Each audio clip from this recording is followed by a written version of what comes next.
Vytautas Pakatlis has become a member.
As they try to go home through Rwanda. Don't joke to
Are you entertained? Are you ready to the volatility we've already had? Straight down, straight back up. If you look at it really, it's not really a major concern. The markets are doing what the markets do. If you are in a position to pump and dump your stock, get in, get out quickly, and you can move the market, why not? For retail investors, this is not the way to do it. We are just holding our positions. It didn't go low enough for me to buy. And as predicted, again, there is my Roth IRA. It's what I've been saying. The Roth IRA, defensives, Coca-Cola is going to outperform the market this year.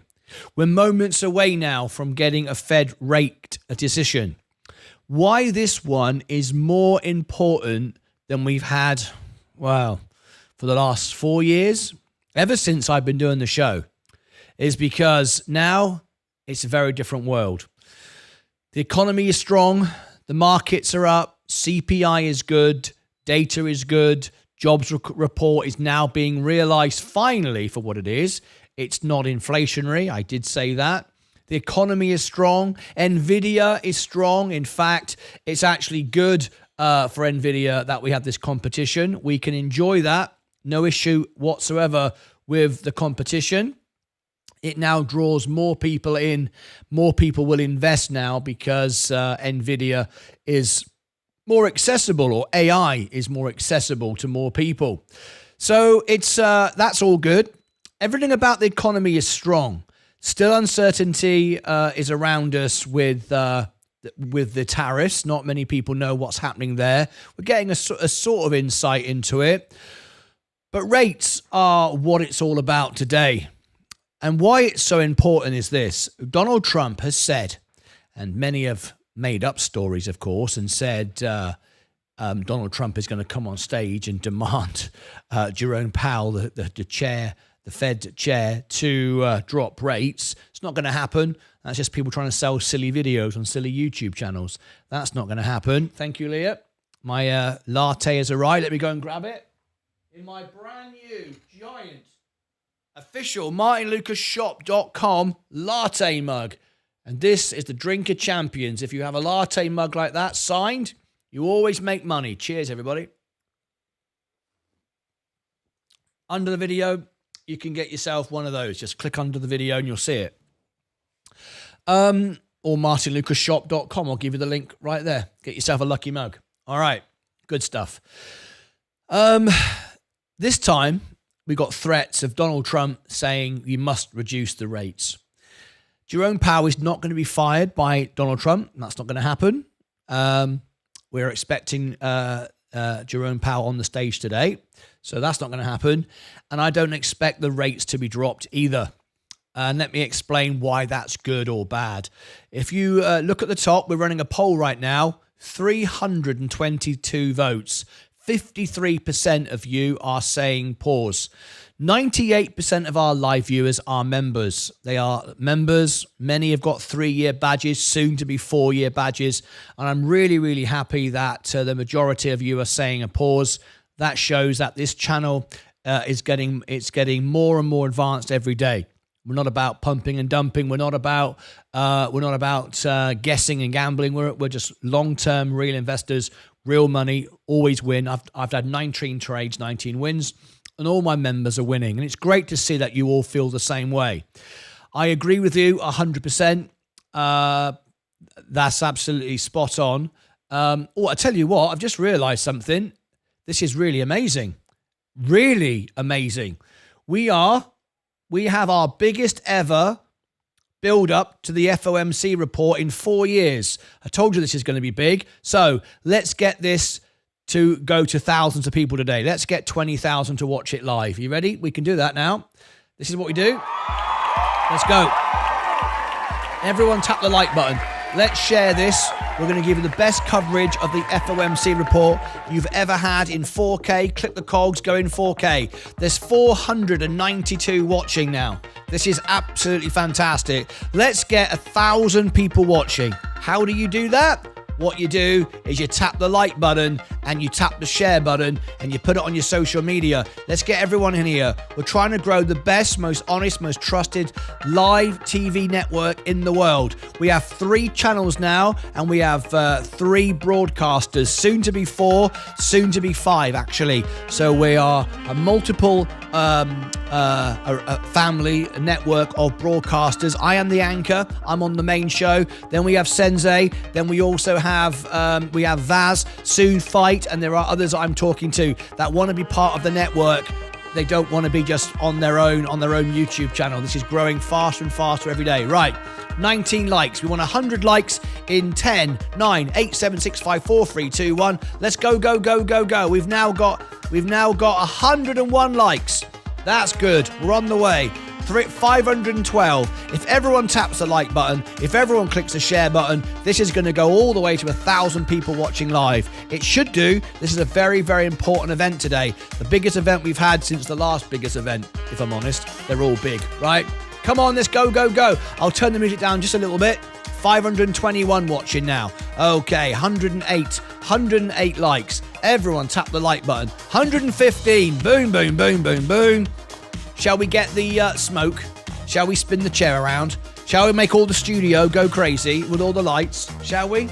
Shall we? Well, that's up to you. If we get 300 likes, I'll do it. We're on the way. 128. We're moving now.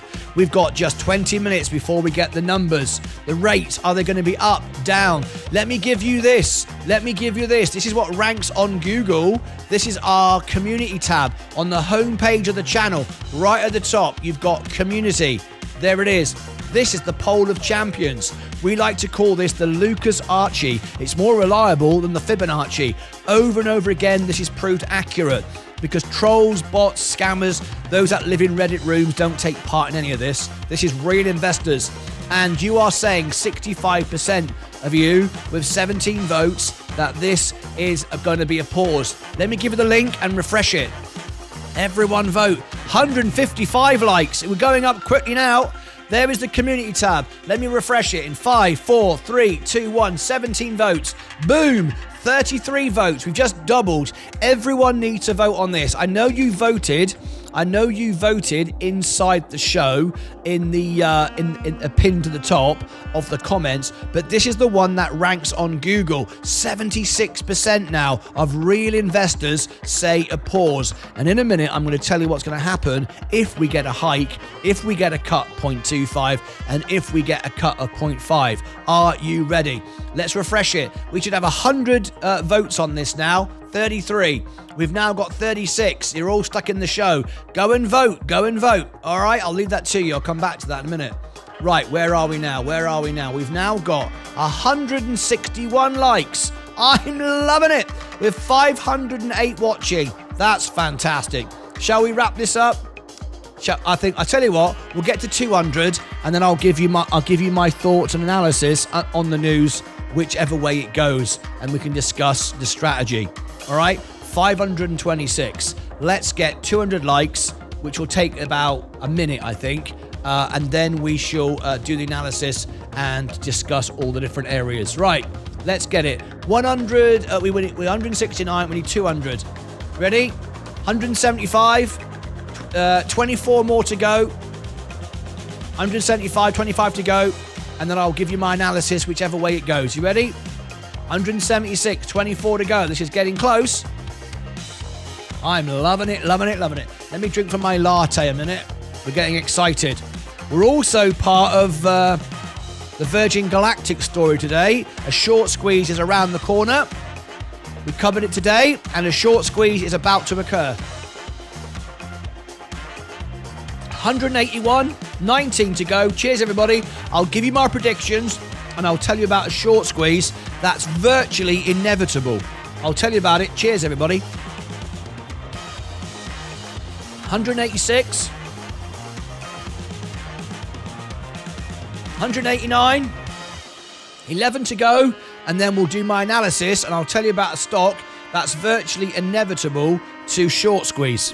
Very, very exciting. 10 to go. I'll give you my full analysis when we hit 200. 190 is very exciting. I love it. And also a short squeeze that is virtually imminent. 191. 190. This is our kind of Roaring Kitty moment, other than Roaring Kitty scammed everybody and broke all the rules. I'm not in the stock, so I'm not doing that. I'm just doing it for the benefit of my members. 194, 6 to go, and we're going to do my analysis. There it is on the screen. 194, 198. We're absolutely stonking it. 522 watching. This is absolutely awesome. 198, 198. 2 more to go. You ready? There we go. Boom. Absolutely awesome. Okay, let's get back to it. So let's talk about this. Let me first of all tell you about the short squeeze, and then we're going to talk about the FOMC report. We're going to get the report in 19 minutes. We're going to get the numbers, and then we're going to hear the dot plot from what the committee voted, and then we're going to get the press conference. The press conference is the most important thing, because that's when we get a tone of Jerome Powell's voice. Is it dovish? If it's hawkish, we're in trouble. If it's dovish, it's going to be great. So, folks, what am I talking about? If you see at the top, the must-see short squeeze video. I'm going to tell you about this now very quickly. We could have...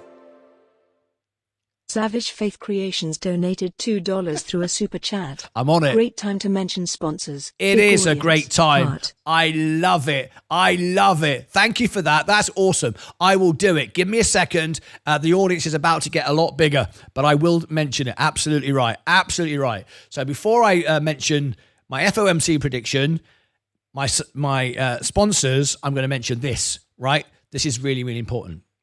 Okay. Let me bring this to you right now. There we go. This here. We started this channel 4 years ago, and we built it on Virgin Galactic. You may or may not know this, guys, but my godfather was Kenny Baker, the man inside the robot, R2-D2. That was my godfather, hence the name Lucas. All right, you can see where I'm going with this. So I'm very interested in space. I love space. I've worked for Sir Richard Branson doing the events. When I first started this channel, it was all Virgin Galactic all the way through. We did like 10 videos a day on Virgin Galactic. We owned the space, and we assembled the world's biggest retail investors of Virgin Galactic. We had all the investors here. We actually got a petition signed. We changed policy with Virgin Galactic. It was amazing. We covered all the earnings. I interviewed Eric Kearney many times. He would never go on camera. I don't like the guy at all. The management are awful. They're very sleazy. It's all about how we can short squeeze the stock. He was very excited about all of that. And I was angry. I was furious because I thought this company deserved better. The shareholders deserved better. They were paying themselves too much money. We got all that put in place. We got all the new payment system sorted out, and things improved. It really did. And we've been watching this stock for ages. And I'm not in it anymore. That's when I first started the show. I was trading all the time. Now I'm only in the S&P. I'm here as mainstream media. I don't own any individual stocks, so you can't say I'm pumping and dumping like Roaring Kitty, right? But I want to bring you the news that Virgin Galactic is virtually imminently a short squeeze situation. It's now at an all-time low, and we've got over 30% short interest with Trump getting behind space, American companies. This is primed for a short squeeze. And let me show you and prove that what I'm telling you is accurate. This stock has been going down and down and down and down and down and down. I'm completely out of it. We are just a month away from an earnings, and we're a few months away from hearing about Delta. I, this morning, looked at the short interest, and exactly there, released some videos. The first videos on Virgin Galactic that I've done for months. And I said it's going to short squeeze. You know why? Because we ranked number one for this stock by a mile, and it's got 30% short interest, which is way over excessive. Not ready. It just needs volume. And I said, I'm going to do lots of videos on this, and we're going to rank #1 in the world, not just on YouTube, but on Google as well. I'm going to speak with the Virgin Galactic. I'm going to get the whole global audience on Virgin Galactic back, and this is going to short squeeze. And ever since I made a video here, that's when I made the video. That's when I put the video out this morning. You can go and check. Just here. It's been going up, and the volume's going up. All right? Don't be surprised if this short squeezes. Now, I want to be absolutely clear, folks, right? Absolutely 100% clear with you. I am not pumping and dumping this stock. I do not own it. I am not in Virgin Galactic. I wouldn't be in any stock, no matter how good it was, because I am mainstream media now. We interview CEOs for all our members. They're all exclusive interviews. If you look here, I'm 100% in the S&P 500, 99.88%, as you can see. All in the S&P 500. So it doesn't matter to me whether stock goes up, down, or sideways. But I do care greatly about my investors, my members, the family, because many of them are in Virgin Galactic. They helped me build the show at the beginning, and I want everyone to make a lot of money. So just letting you know that I am now going to go all in with videos on Virgin Galactic. You're going to see it everywhere. Way more than XRP, way more than Nvidia, way more than SoundHound. You're going to see me everywhere, all over the internet, on Google, on Instagram, on basically everywhere. Okay, now I've just put these out. If you are excited about Virgin Galactic and you want to see it do well and you want to be part of a short squeeze, this is what you can do. On the homepage of the channel, there's the videos. I've just put out 3 videos back to back. We're back. Boom. Out 2 hours ago. It's just started to get watched. Give this a few more hours. This is going to take off. Then we got the short squeeze. Boom. Then we've got all in. Live in the making of this video, you can see, I'll show you this. My investors said we're buying back. Watch this. Look. Got people saying this. I just bought a little bit of space. I must be going crazy. They sense it. They think, hang on a minute. If Martyn starts pushing this, it's going to be all over Google, all over YouTube. Massive short interest. Right at the bottom. Yes, awesome. We've seen it before. What did Zach say? I'm buying 300 shares. There you go. I'm buying 300.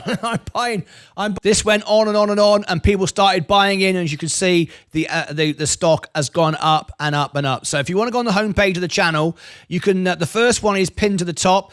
Now, please, as I say, I want absolutely clear, because we're going to get trolls coming out of the woodwork now that have shorted the stock to the hill and they want to see it go to zero. All right. So they're going to get really upset and angry with me when they see me getting behind Virgin Galactic, because I can get the whole of the retail investors behind this and it can start to move. So don't be surprised if they all get short squeezed, all lose their money, and we get trolls coming in left, right, and center. Doesn't bother me. I don't care. They can do what they want. This is not financial advice. I'm not in the stock. I'm not pumping it and dumping it. I don't own it. But I would love to see all of you make lots of money, have a lot of fun. But remember, this is very risky stuff. There it is. It's up to you. Now then, we've got 12 minutes before the FOMC report. So before I give you my thoughts on whether it's a 0.25, what that means, 0.5, what that means, I'm going to mention our sponsors nice and quickly for you. We never take sponsorship money from anybody that is not a viewer, a family member, one of the Lucasades. I turn down sponsorship every day. The highest sponsorship I had offered to me was $30,000. Turn it down. Don't need the money. Don't want the money. I want to be a channel for the family. Want to be a network for the family. So these are all viewers. So I want all of you to do the things I'm going to ask you to do right now. First of all, we have Crafty Falcon. He makes videos. We started this guy around 8,000 subscribers. He's at 11,000. All he wants to do is grow his YouTube channel. He pays $99 to sponsor our channel and help us grow. So there is Falcon. Crafty Falcon. Please click on Crafty Falcon. Subscribe to him. Just subscribe to him and help him grow. He helps this channel grow, and all he wants is you to subscribe to him. Anyone can sponsor my channel as long as they are a viewer and a member of the family. We take no sponsorship from no one. Thank you very much for doing that. CRC. CRC is a YouTube channel. He pays $90 a month. He wants us to help him as well. So please go and subscribe to CRC. Tap the like button, the subscribe button. This YouTube here, very small YouTuber, just starting out. He wants us all to subscribe to him. Please do go and subscribe. I've just put the link in the chat. Then we have Pal. Pal is otherwise known as Rod, the Pal Group. He does a lot of crypto, does a lot of XRP, and he does Tilray. I don't think he should do Tilray. I think Tilray is going to zero. But there you go. This is what he does. He also contributes to the show. He also calls in. He's one of our broadcasters, and he sponsors our channel. It looks like he's live at the moment. Is he live right now? Yes, he is. He's doing something with XRP. I think he's live right now. Or he's going to be live in an hour or something. Anyway, I'm not quite sure. Oh, no, he's not. He was live earlier. Okay, so everybody, let's click on Pal. Please go and subscribe to him. That would be awesome. Okay, and our last sponsor, last but not least, no one is least, no one is more, no one is less. Of course, one of our dear members, Stacey Bailey. She's been here since the beginning, otherwise known as Savage Faith Creations. She has a 6-month badge, but she's been a member from the beginning on Stacey Bailey. If she comes in as Stacey Bailey, you'll see she's been a member now for a couple of years, I think. Stacey Bailey has a whole range of merchandise. She makes you t-shirts. Make America godly again. There you go. You can have your name put on t-shirts, glasses, hats, flags. You can have whatever you want. There's an iPhone case here. Look, Savage Faith, a nice iPhone case. I'm loving it, loving it, loving it. Things to go on your laptop. Look at that. We got cozies, we got t-shirts, we got hats, we got bags. Lovely. All these are our own designs, original designs. You can have your name put on the back. Look at this. Isn't this great? Get to the chopper. We love it. Love it. So what I ask you to do is simply click on the website. You haven't got to buy anything necessarily or download anything. But by simply clicking on our website, you will help her rank up for this for merchandise. So whenever someone's searching for merchandise, her website will rank number one above everybody else's. We've got nearly 62,000 subscribers. We're growing every day, and the more people that click on her channel, just click on it. So she ranks. So Google start thinking, oh my God, people all over the world are clicking on this channel. She'll get more views. She'll be able to rank higher. And if you want to, you can go and purchase some of her products and have her make some stuff for you. How cool would that be? Right. 9 minutes to go. I'm going to give you my predictions now on what you can get, what we're expecting today. So, first of all, has everyone tapped the like button? We are nearly 1,000 people watching now. This is absolutely great. We want 500 likes in 1 minute. 500 likes. Let's go, go, go, go, go. 500 likes in 1 minute. I'm going to give you my prediction. 500 likes in 1 minute. We've got 787 people watching. Let me give you my thoughts. Now then, if you would like Seeking Alpha and Alpha Spread, the technology software that I use to review stocks, there's my referral. You all get a discount and a free trial. Without that, you don't. Here's my Instagram and X. You know I interview CEOs all the time, and I post all the information. I post when I'm trading, what I'm buying, when I'm selling, and so on and so forth on my Instagram and my X. Follow me on X and Instagram. The link is in the chat. If you are a member, I will also engage with you and answer all your questions. Okay, there's the all links. If you want the newsletter, if you want the birthday cards, Christmas cards, all that stuff. There's the extra channel. We're live 24 hours a day, providing live streaming 24 hours a day, providing support, always someone to talk to. Great. There's the shop, martynlucasshop.com if you want to buy something. Now, we also do free training. We never charge for it. Our membership never goes up in price ever. It's only a couple of bucks. No inflation. Everything remains the same. Has been the same now for 3.5 years. I've never increased it, and I never will. There is my membership. Now, if you are a member, you can get access to Discord. Our training is free. We don't charge for it. We provide scalp training from Ed Nevis, who's paid thousands of dollars to learn it. He provides it for free. Sensei Crypto will do charts. He will do charts just for you if you are a member.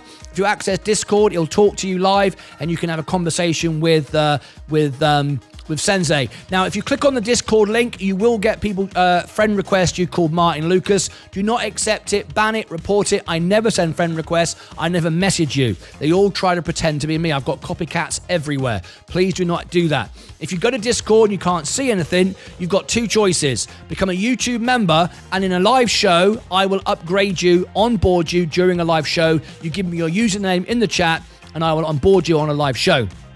If, however, you don't want to be a YouTube member and you want an even higher level of service, you can just become a Discord premium server a member for a couple of bucks. But I do provide the service for free if you wish to just do it through a YouTube membership.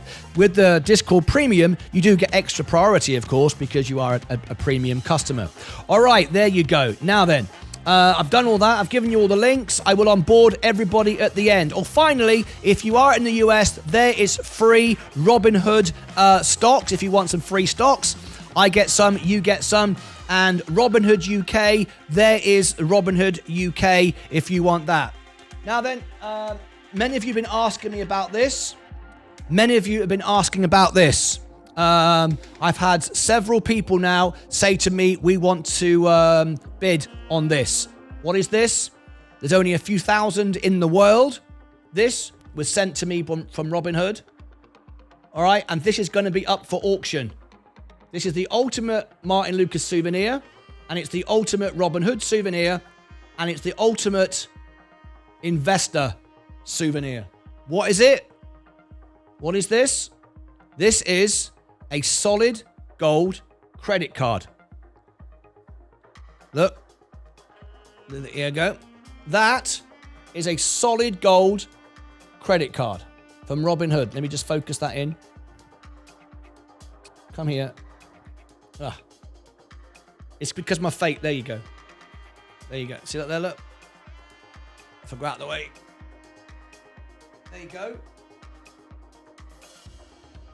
That is solid gold, and you asked me if I would auction it. So what I've done is I've contacted Robinhood. They're blanking the chip. It's a real chip. I can actually use it, but they're blanking the chip, and you can have a solid gold Robinhood card. So if you are a gold investor, gold always goes up. I've got bids in from around $2,000 because it's worth more than that just in the gold itself. And then you've got the ultimate Robinhood souvenir, the ultimate souvenir from the show. There is only one. There's only a few thousand in the world. And there you go. We will be auctioning that soon. If you become a member, it'll be only available to members who want to auction it and make a bid. And we will send one of you a solid gold credit card. All right, there you go. Pretty wild, right? Okay. Let's go. We've got 3 minutes to go. Everyone tap the like button. Here's my thoughts. 3 minutes before we get the announcement. This is what I think is going to happen. 3 minutes to go. Are you excited? In 3 minutes, we will get the announcement of what the rate is. It's either going to be a pause, up 0.25, down 0.25, or down a half. Most people agree. I agree. A pause. There is a chance we could get a 0.25 cut. I can't see a hike. I can't see anything lower than more than a 0.25. I'm hoping for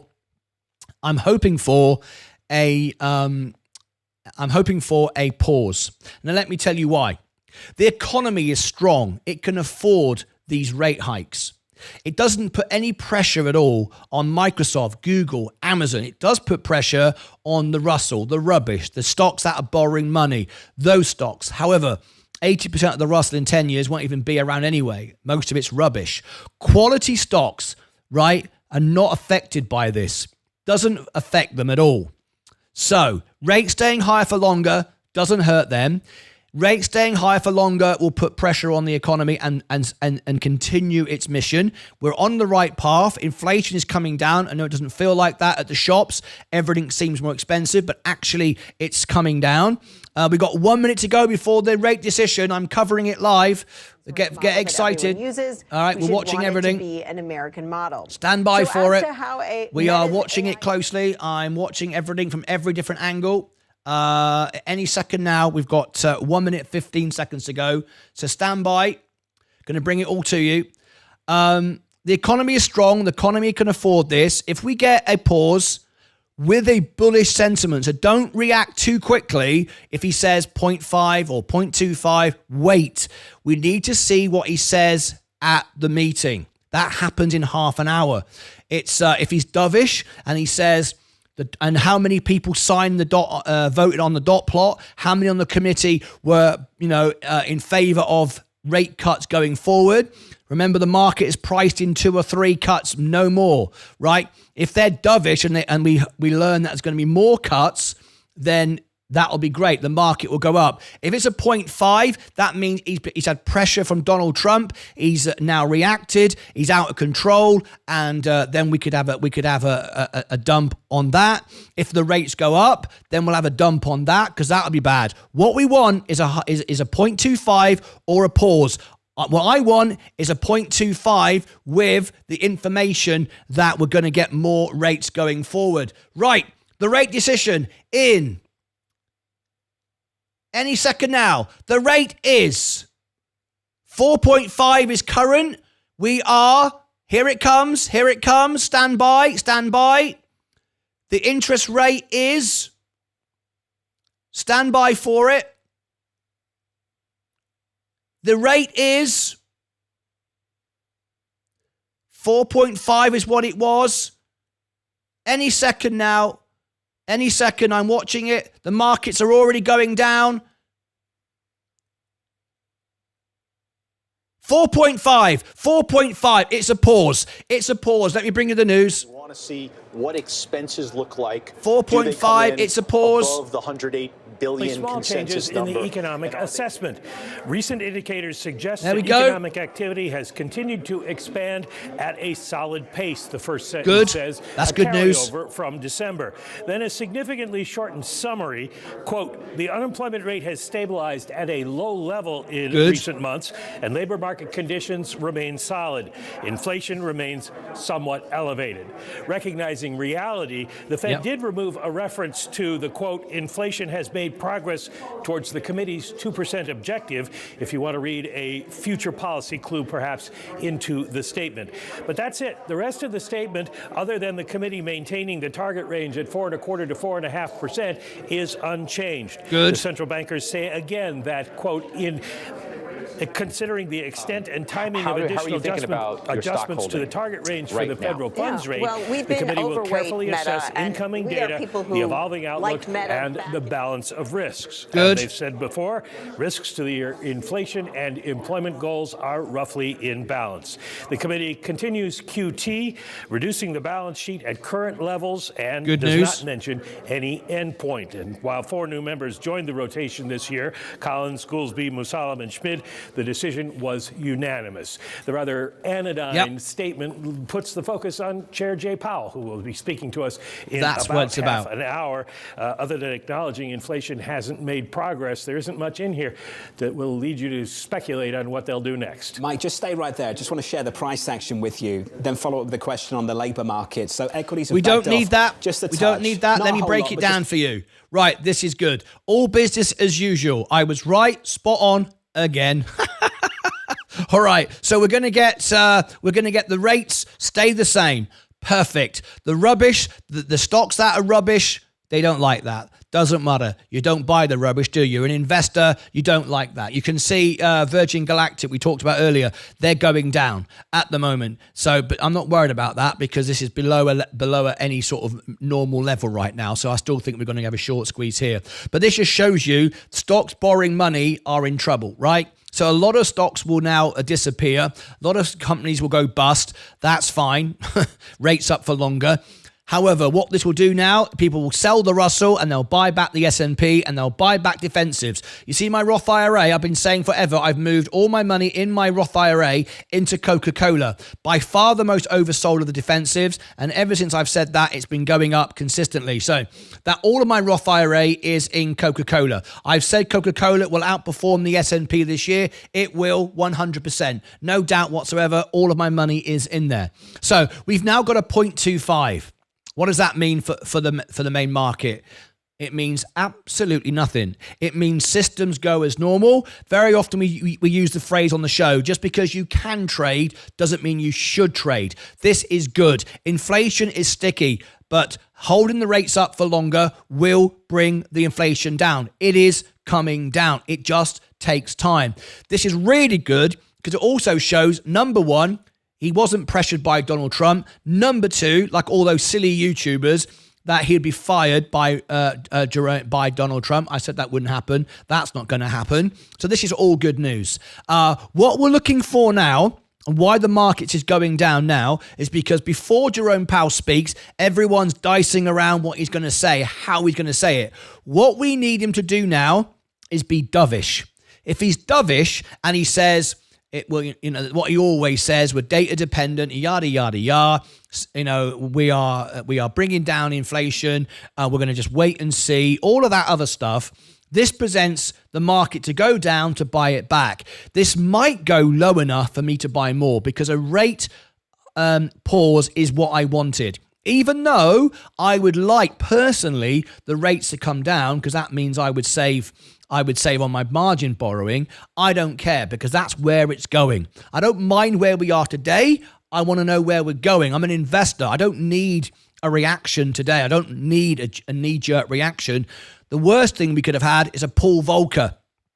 And suddenly they reduce rate and then it shoots up. Jerome Powell is a lot more responsible. He's a much better chair. He's not been bullied by Donald Trump. He's not reducing rates. This is great for investors. Rubbish for you if you are gambling in rubbish businesses. But if you own the S&P like I do, you love this because this will not bother Nvidia, not bother Amazon, not bother Microsoft, not buy Google. None of those positions will be bothered by this at all. In fact, they make money from their uninvested cash. It's all systems go. This is exactly what I wanted. I'm really, really happy. CPI is up. PPI is up. Inflation is sticky but coming down. GDP is up. The economy is strong. We've got back-to-back 2 years of growth, but we're only going to get a 10% this year. That's why I've gone all in on my Roth IRA with Coca-Cola. That's why I'm not looking to buy. I'm 40% up from what I was at the beginning of the year. If you look at my 1 year, this is my real money, by the way.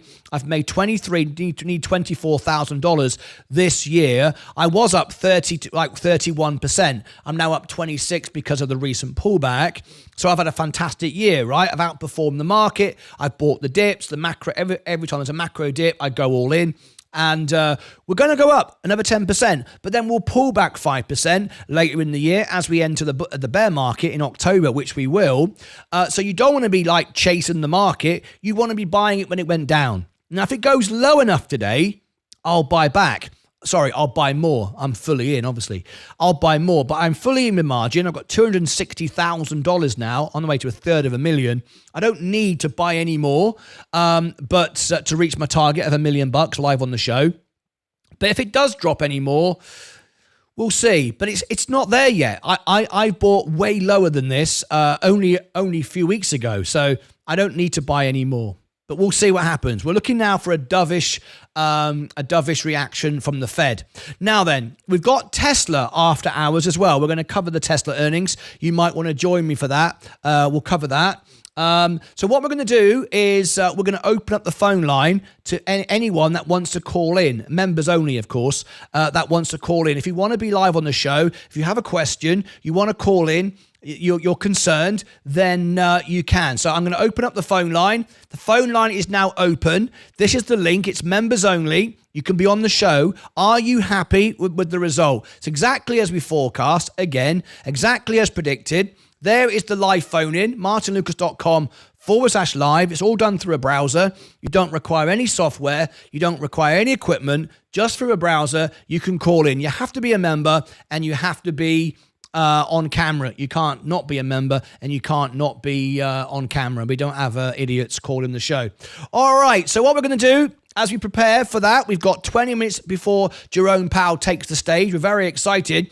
We want to get, are you ready for it? 1,000 likes. We want to share this out to the world. We try to provide the best, most honest service in the world. That's what we're trying to do, and I think we are succeeding in that aim. So, are you ready? Everybody, if you could tap the like button and consider subscribing, would be wonderful. Please hit the subscribe button. That would be absolutely great. Please, if you can, hit the subscribe button. That would be wonderful. I just realized my subscribe button is slightly out of line. Let me put that back there. It's just a little bit, for some reason, a little bit out of line. How did it get up there? How did it get up there? There we go. Is that better? Just a little bit to the left. A little bit to the right. There you go. Is that about right? That's about right. I don't know how that got there. Anyway, so consider subscribing. Let's get 1,000 likes and then open up the phone line. Open up the phone line. So what I'm going to do is I'm going to move to members only now, so we can answer all your questions. This is what I do to go to members only. We are 98% members of our channel, higher than any other channel in the world. So we try to provide a service where everyone has a voice. Everyone can call in. Everyone can ask a question. So we are now in members only mode. So if you have a comment, a question, please repeat it and I'll read it out and I'll share it on the screen. Are you ready? 1,000 likes in 1 minute. Should we do it? Yes, let's do it. We got exactly what we wanted. It's a great day for investors. A great day for investors. So let's do it right now. You ready? Okay, here we go. 1,000 people watching. 1,000 people watching. 1,066. This is absolutely fantastic. Let's get 1,000 likes. Are you ready? 379. 379. Let's get straight away. Go right. Let's go to 500 in 30 seconds. 381. Everyone tap the like button. This is great. If you want to be part of our family, consider subscribing. We go live 12 hours a day. At the moment, we're live 15 hours a day because we're covering 4 earnings a day. 2 in the morning, 2 in the evening, and we are a network of channels. We're 3 at the moment. There'll be more. We've got 3 broadcasters. Myself, I'm the anchor. Then we've got Sensei Crypto, does all the charts for us, technical, crypto, and so on. We've got Vaz, who does all our EVTOLs. Fight will be doing our dividends. We've got Joseph Shasta, who does all our commodities, and I'm talking to many more creators as well to be on the show to bring you a very rounded, always honest, always real channel. 438. Let's get 500. Come on, let's get 500 and then we can move on. The phone line is open.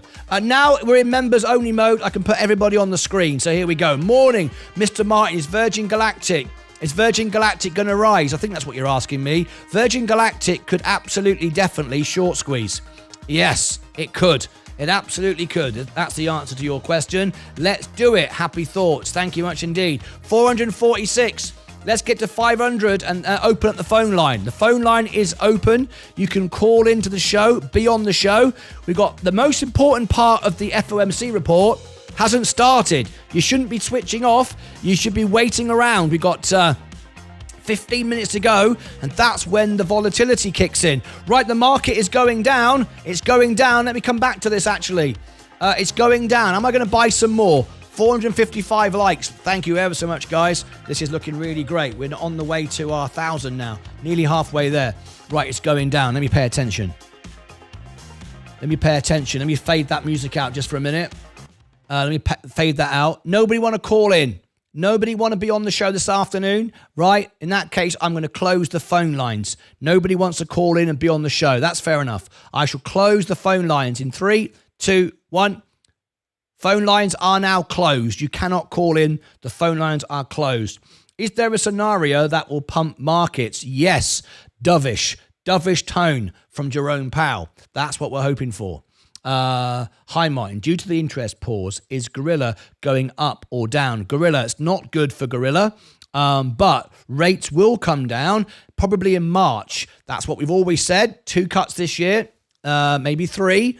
Was the market got greedy and priced in 5 or 6? Not because they thought 5 or 6, because they get greedy. Markets overbuy, markets oversell. Everyone's got something to sell on Bloomberg and CNBC. All the contributors have something to promote. Everyone lies. That's why we do this channel, to bring you the most honest channel on YouTube TV. Let me have a look. It's not down enough. It's not down enough for me to buy any more. It really, really isn't. What I want to look at is particularly NVIDIA. Now, NVIDIA, it's good news for NVIDIA. Many of you think it's not good news for NVIDIA. I think it is. I think it is. NVIDIA could hit $100. I'm waiting for this to go lower before I buy more. And when is Powell's speech? In 15 minutes. Stand by. When is it's dropping? Yes, I'm going to put all the members' comments on the screen. Hello, Tusha Patel. Hello, how you doing? Great to have you here. When is Powell's speech? 15 minutes. Who else is going to phone in? No one else is phoning in. Nobody else phoned in, so I hung up the phone. There is no way you can call in now. Nobody wanted to call in, so I cancelled the phone-in listing win. Nobody called in. Is Crypto Sensei in the... You mean Sensei Crypto? Is he in the house? Let me have a look. You can just go @. No, he's not. Sensei is not in the show at the moment. No, he's not. NVIDIA. Now then, NVIDIA. If NVIDIA goes to 115 again, I'll be buying more. Even though we're not at 20%. Because remember, the S&P, if we look at the S&P, I don't have to wait for it to go 20% down if NVIDIA moves. And I'll show you why. If we look at the S&P and we go back here to the top 10 holdings, Apple is number 1, NVIDIA is number 2, 6.6%. Why is that important? If NVIDIA goes down to 110, which it can go down to 100. If it does, I don't have to wait for the market to go down 20%. Why? Because when I put money into the S&P, right? When I put money into the S&P, 6.6% goes into NVIDIA with a huge discount. So even though the overall S&P isn't down by 20%, which is what I wanted it to be to buy any more using my margin, it will be worth it because NVIDIA will recover. I'm not bothered about NVIDIA at all. NVIDIA is going to supply all of those chips, all that information for those Chinese, cheap technology. You still need the infrastructure. And as we know, DeepSeek has NVIDIA chips. And other people now will be able to buy NVIDIA because the cheaper software will mean they don't require as many, but more people can now buy NVIDIA products. So it's actually bullish for NVIDIA. It's a bit like the Betamax moment when VHS came out and did better. It was a worse system, but it made money. All right. You can consolidate your margin. No, I don't need that. I got a notification from Robinhood. Okay, so where are we? We've got 13 minutes to go. 13 minutes to go. When is Powell's speech? In 13 minutes. I'll be buying more SIRE and GRR at some point and some crypto. Holo is going to 50. Great coverage, Martin. Thank you very much indeed, Matt. I appreciate that. This is very exciting. If it goes any lower, if I'm watching NVIDIA, that's what I'm paying close attention to is NVIDIA. And this is good. This is good because rates up for longer doesn't impact NVIDIA. So this is an overreaction today. So it's getting close. I don't need to buy anymore. I'm not fearful. I mean, it's not like I'm waiting too much. I mean, 117, 120. This is getting pretty nice, and it will do this right the way up to his speech, and then it will do it again at the end. So NVIDIA is a $200 stock, actually. It's a $200 stock. I'm not worried about NVIDIA at all. In fact, I'm not worried about any stock. I never really worry about anything, to be perfectly honest. Keep going down. Let's see how many people have tuned in so far. We've had 10,000 come in so far. This is a major event. This is nice. What's our subscribers doing? How many have we had? 10,000. That's nice. Look at that. 61,500. Oh, 61,636. Can we get 62,000 on the show today? If everyone could tap the subscribe button, it would be amazing if we could get 62,000 subscribers.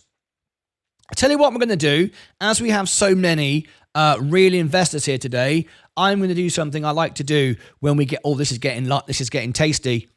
Nvidia's at 120. Oh, I'm about to buy some more, folks.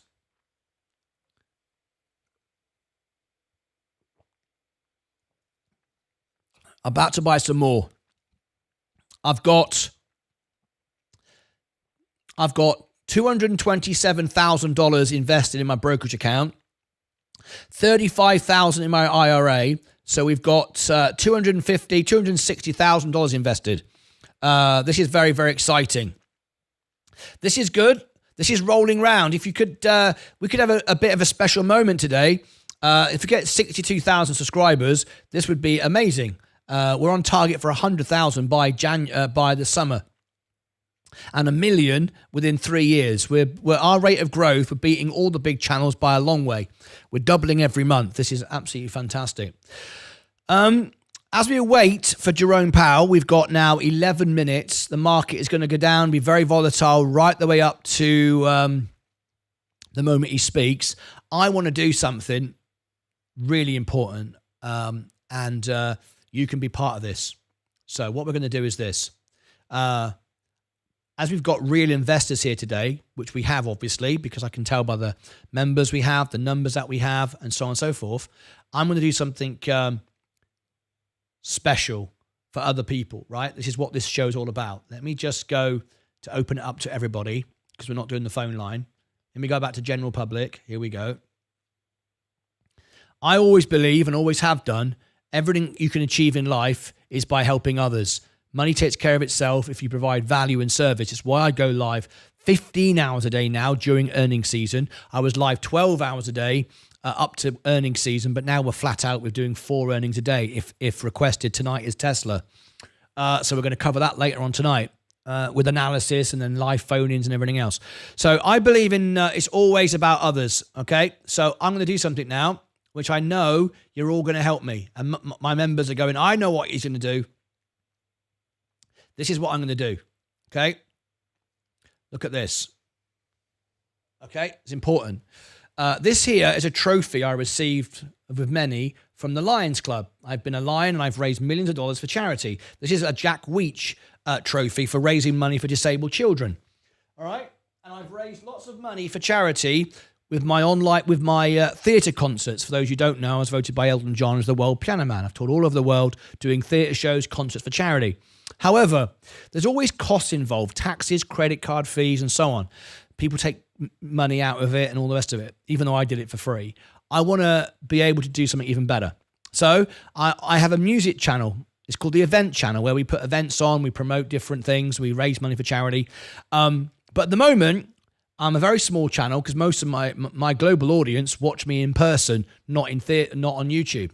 And this is my music channel. I only have 6,825 subscribers. Now, why I'm mentioning it to you is this. I'm putting the link in the chat now, right? Help me raise millions, and I mean millions, for your favorite charity. When I reach 10,000 subscribers on my music channel, I could do it on this channel, but it'd be the wrong thing to do, right? Can't do music fundraiser concerts on an investor channel. If I can get the 10,000 subscribers, YouTube turn on charitable giving. There you go. It's starting to go up. They turn on charitable giving. So I can do concerts, fundraiser events, where all the money goes to charity. Doesn't come to me. YouTube link the event, the show, directly through YouTube with your favorite charity, as long as it's a registered charity.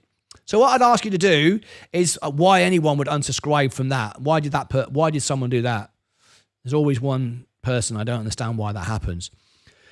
But if you subscribe to it, tell all your friends, everyone to do the same thing. Then come back to me and say, Martyn, everybody at my work, my school, my college, my friends, subscribe to you. Would you now do a fundraiser concert for Help the Aged, for children, for war, starving in Africa, war zones? As long as it's a registered charity, I can do it for you, right?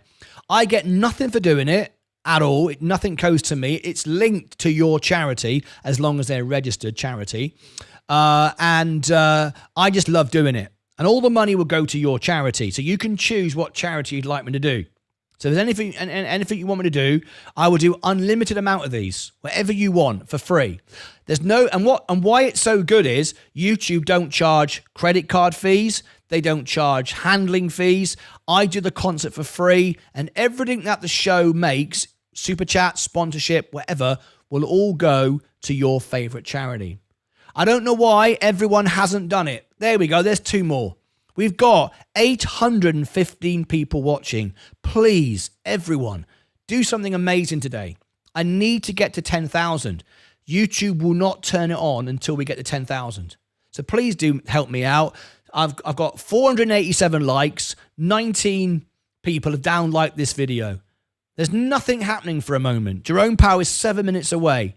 Don't be impatient. Don't be rude. We're trying to help people. I will do all the work. You don't have to listen to my music. You don't have to donate anything. You don't have to do anything at all. Just help me by subscribing to it so I can help others. Leave all the work to me. Thank you for considering that. I'm sorry I couldn't get more people to do it. I don't know why this is so hard. Every time I do this, it's like people think, oh, I'm not subscribing to his music channel. I don't know why. I'm just trying to help people. So anyway, I'll give you the link. There it is. It's taken me ages to do this. It should take 5 minutes. I've got 62,000 subscribers nearly on my main channel. And I don't know why. We live in a skeptical world, I guess. But I can only do my best. Thank you for those of you that have done it. I appreciate you. And I will do your fundraiser events for you, for your charity when I get there. I can't do nothing else. I can't do it until we get there because I can't link these events to your charity. But thank you ever so much, everyone that did that. I really do appreciate it very much indeed. Right. I'll update you in a minute if it's moved. Hopefully it will keep going. Right. What's the time? We've got 5 minutes to go. 5 minutes to go. Yeah, a couple hundred people just tuned out. It's horrible, isn't it? A couple hundred people stopped watching the show because they're not getting what they want right now. I don't want to help people. I just want to get rich right now. Well, bugger off. I really hate that part of investing. People don't understand that if you care about other people, money takes care of itself. And it's like whenever I mention trying to help people, I lose a couple hundred people to the show, and I don't care about that. But I get upset that people do that. Do you know what I mean? It's like, I want you to help me make money on investing, but bugger you with raising money for other people until you need the help. Look at all these subscribers coming in. Look at all these people now doing it. Tushar Patel donated $9.99 through a super chat. Thank you, Tusha Patel. Tusha Patel, thank you to you. You can put a comment and it will read it out. But thank you. Thank you all the people. Look at all these people doing it. There are more good people in the world than bad people, but there are enough bad people to really spoil the party. That's the way I say it. Anyway, 3 minutes to go. 3 minutes to go. Shall I? Oh, this is moving quickly. Shall I update it and show you how? Wow. Shall I show you how it's been moving? You ready? Here we go. Let me show you how it's moved. Look at that. Look at that. Look at that, folks. There you go. We gained a few more. I really appreciate it. Thank you very much indeed. Absolutely fantastic. Thank you. Let me just put it down there, and I'll come back to it in a minute and see if it's gone any higher. That's awesome. Really, really great. Thank you very much. Right, it's getting low enough for me to start buying. It's got low enough. We've got 3 minutes to go. This is exciting. Peter, thank you so much. Holo, Tusha Patel, Holla, Holo, what's that? You want me to look at the start? I can't look at it right now. David Knight, Traitors. I already subbed with, what's traitors mean? Subscribed and liked. People could also be busy at work with kids. I'm sure there are good reasons why people sign off. Of course, anything's possible, but I'm a man of action. I'm not here to make friends. I hope I make friends, but I'm here to get the job done. I'm here to get the job done. Not here to sell videos, not here to blow smoke up your ass. I'm here to bring you the facts. I'm here to get the job done. I'm here to raise money for charity, to help people. That's all I care about. All right? Alex Tseppel donated £2 through a super chat. It takes a small gesture to change the world's smile. Free mugs to all subscribers. Well, that would kind of defeat the object, because if I gave everyone free mugs, that's money that I could have done to put in to raise the money for charity. So I won't be giving everybody free mugs when they get to 10,000. No, what I'll be doing is doing lots of free concerts for charity. That's what I'll be doing. Yes, I had a business call. Hello. I buy tomorrow. The USA, I think. It's going down. 1 minute to go. Jerome Powell is about to take the stage. Are we ready? I just took the opportunity to buy some what I thought was a compelling price and valuation. So these guys talk nonsense. They've all got big positions in stocks. They always say stuff that benefits them. But I think that risk is way overstated. We're going to turn them off. I used to follow all that. I like to follow it so I know what they're saying, but I do not take it as financial advice. It's entertainment, and it's always bad advice. I've never learned anything that can help me make money by watching those contributors on CNBC. Same with Bloomberg. Every single trading advice is wrong. Absolutely rubbish. Absolutely rubbish. Do not listen to it. Right, here we go. Jerome Powell, we're about to take the stage. Here you go. You ready? It's a big, big moment. Who's excited? I'm excited. I'm excited. Let's get ready to rumble. Okay, just a few moments to go now. We'll cover that the moment he takes the stage. We've got about 20 seconds to go. Stocks are still going down. If we get a hawkish response, this is going to drop. And if it does, I've got my finger on the button to buy. So I'm going to be paying close attention to this. Very close attention to this. So if you just tuned in, tap the like button. We're about to go live to Jerome Powell.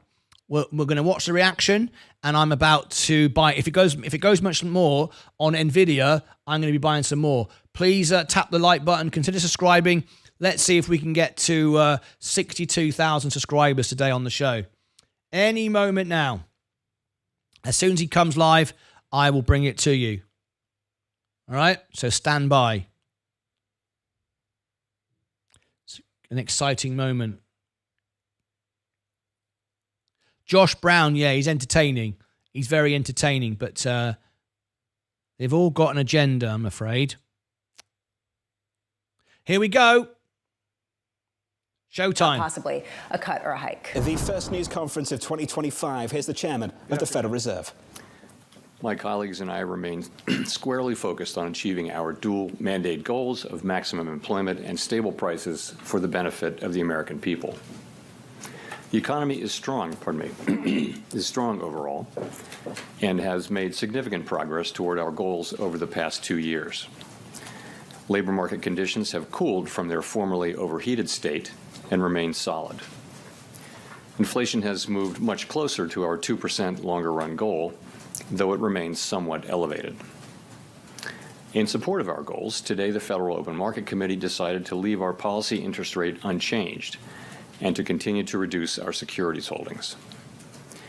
I'll have more to say about monetary policy after briefly reviewing economic developments.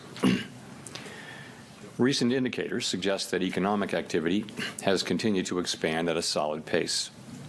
For 2024 as a whole, GDP looks to have risen above 2%, bolstered by resilient consumer spending. Investment in equipment and intangibles appears to have slowed in the fourth quarter, but was strong for the year overall. Following weakness in the middle of last year, activity in the housing sector seems to have stabilized. In the labor market, conditions remain solid. Payroll job gains averaged 170,000 per month over the past 3 months. Following earlier increases, the unemployment rate has stabilized since the middle of last year, and at 4.1% in December remains low. Nominal wage growth has eased over the past year, and the jobs-to-workers gap has narrowed. Overall, a wide set of indicators suggests that conditions in the labor market are broadly in balance. The labor market is not a source of significant inflationary pressures. Inflation has eased significantly over the past 2 years, but remains somewhat elevated relative to our 2% longer-run goal. Estimates based on the Consumer Price Index and other data indicate that total PCE prices rose 2.6% over the 12 months ending in December, and that, excluding the volatile food and energy categories, core PCE prices rose 2.8%.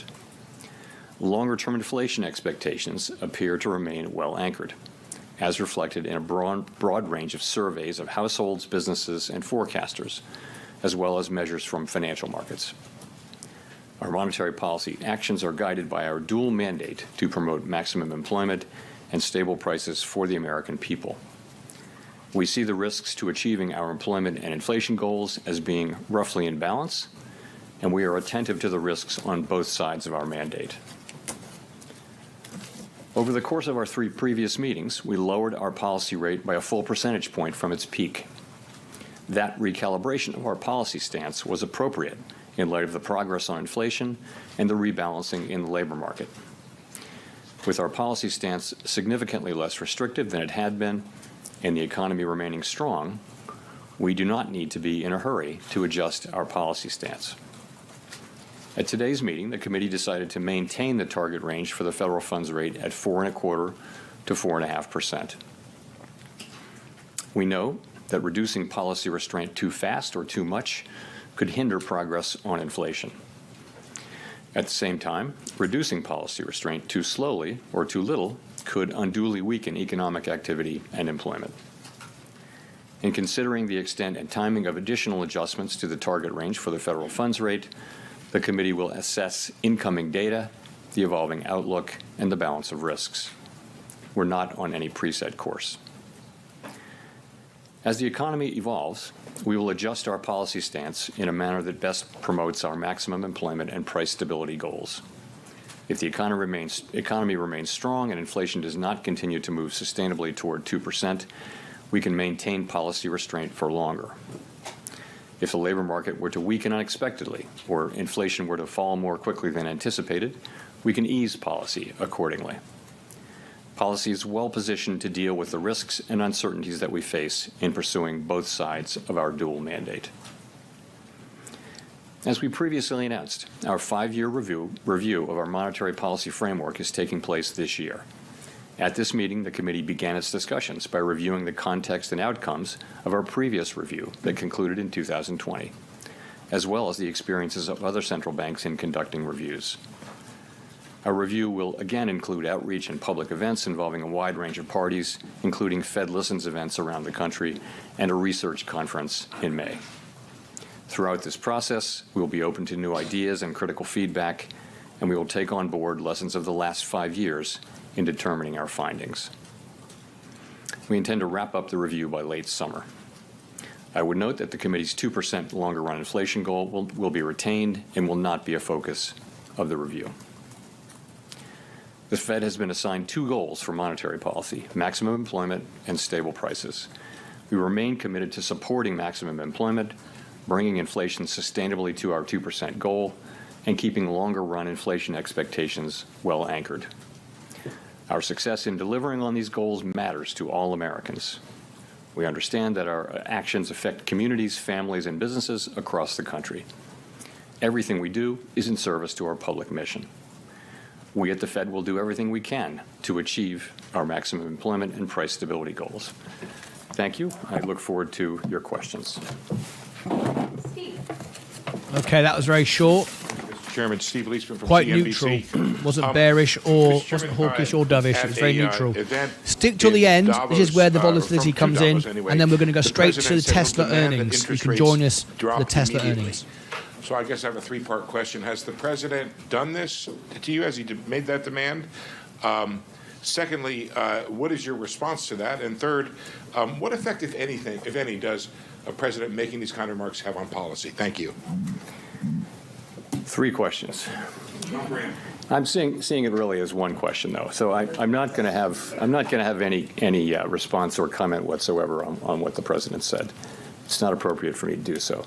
The public should be confident that we will continue to do our work as we always have, focusing on using our tools to achieve our goals and really keeping our heads down and doing our work, and that's how we best serve the public.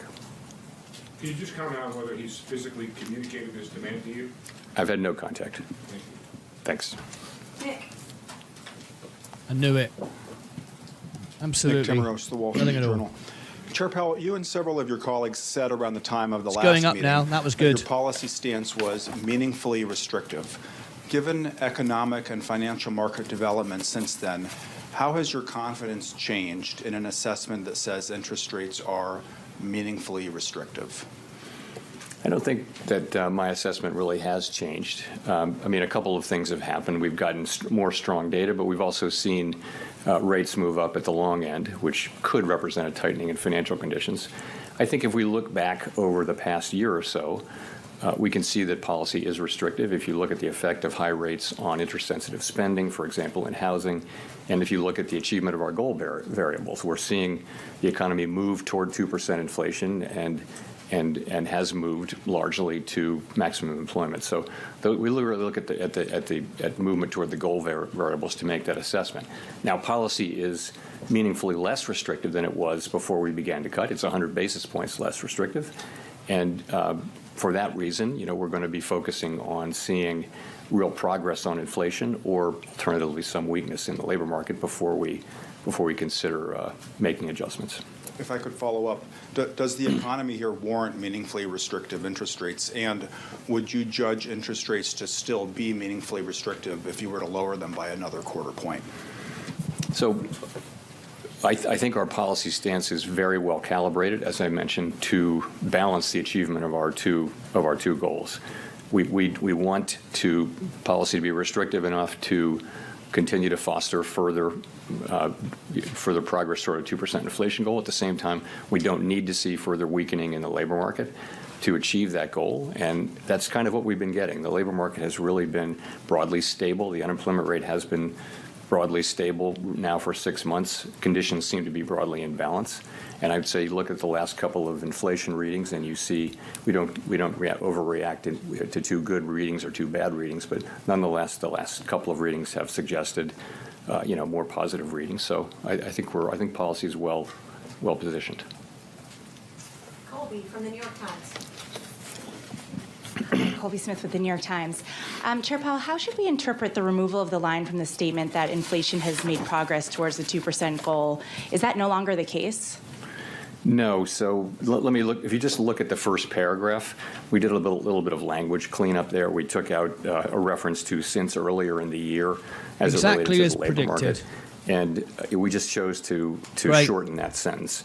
Again, I mean, if you look at the sort of intermeeting data, it was good, and there was another inflation reading, I guess, just before the December meeting. So we've got two good readings in a row that are consistent with 2% inflation. Again, we're not going to overinterpret two good or two bad readings, but this was not meant to send a signal.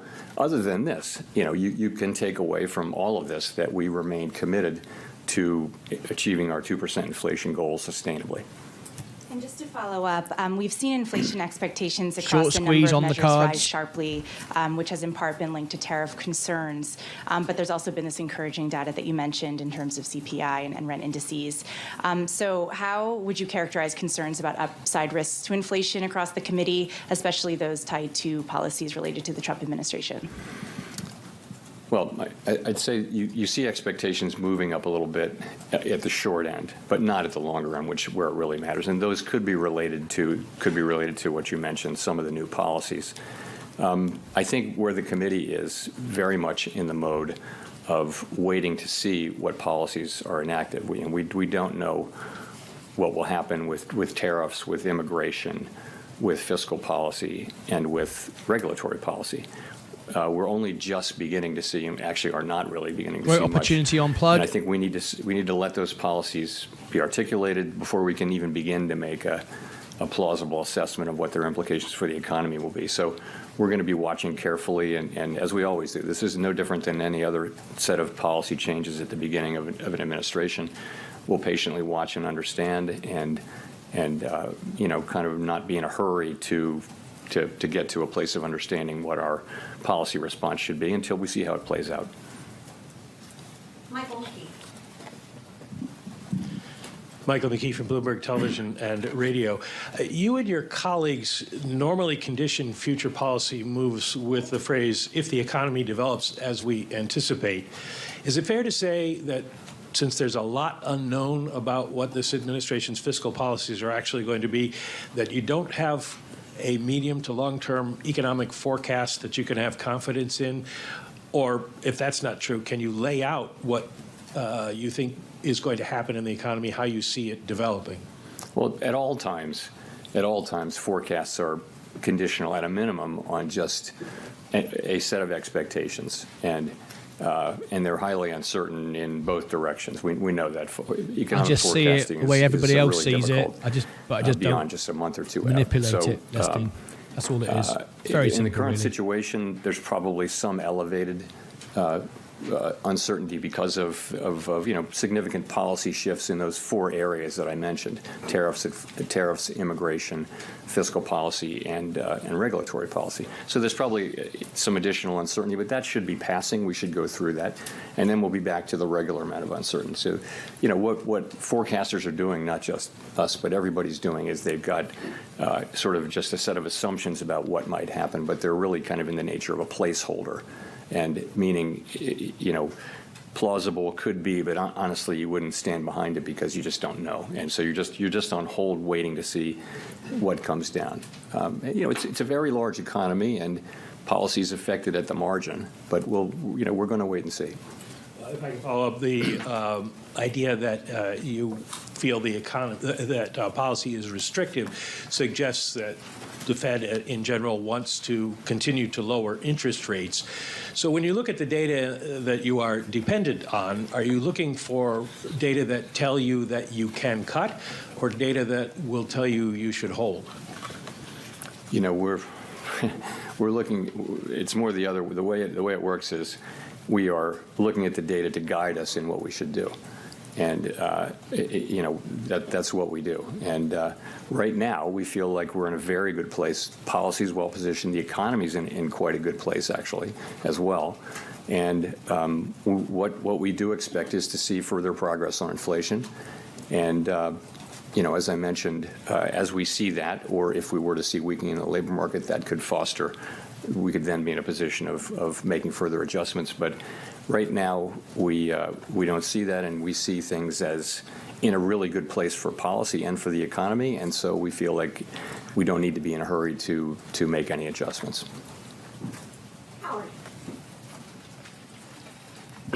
Howard Schneider with Reuters. Thank you very much.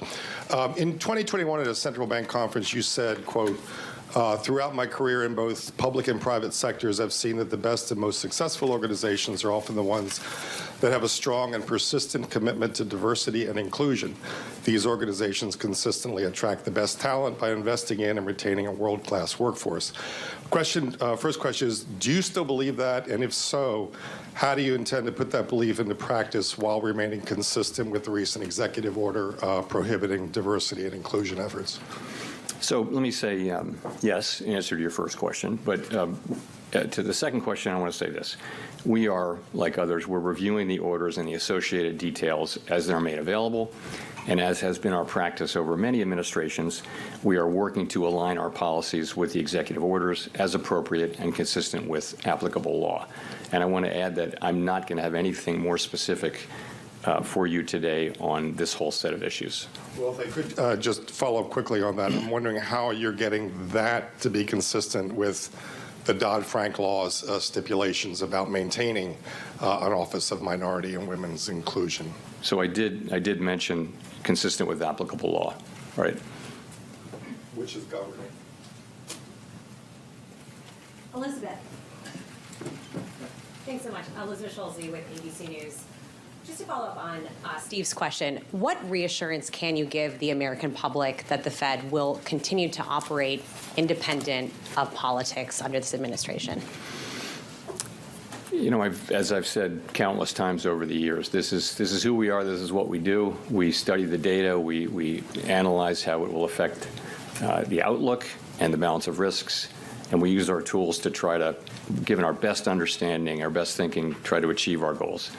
That's what we do. That's always what we do. Don't look for us to do anything else. And that's, lots of research shows that's the best way for a central bank to operate. That'll give us the best possible chance to achieve these goals for the benefit of the American people. That's always what we're going to do, and people should have confidence in that, as I said a few minutes ago. You've said that the Fed is in wait-and-see mode based on the policies that come out of this administration. Has the Fed started to model what policies like mass deportations, changes in immigration policy specifically, would look like for the workforce and for inflation? So one of the things our staff does is they look at a range of possible outcomes, and they tend to go from really good to really bad, and it's one of the best things that they do. And in each teal book, you can look at the 5-year-old teal books and see their alternative simulations. So that's what they do. There'll be a baseline, and then they'll show 6 or 7 alternative scenarios, including really good ones and not so good ones. And what those do is they spark, the policymakers to sort of think and understand about the uncertainties that surround this. So yes, the staff does that, and we're all well aware that that the range of possibilities is always broad, and not just now, but always. And it's hard to be open to just how broad the possibilities are for an economy. No one saw the pandemic coming, and it changed everything. So things happen, but yes, we do that.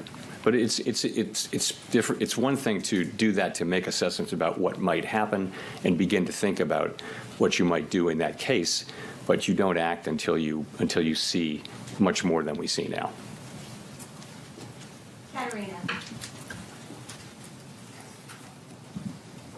Katerina Saraiva, Bloomberg News. Last month you talked about a future rate cut as being pretty, significantly predicated on more progress in inflation. With the characterization of the labor market in the statement today, would you say that that's even more so the case now? I'd say it's the same. We want to see, further progress on inflation. And, the story's there. We're just going to have to see the data. At the end of the day, it comes down to 12-month inflation, because that takes out the seasonality issues that may exist. And, we're just going to need to see that.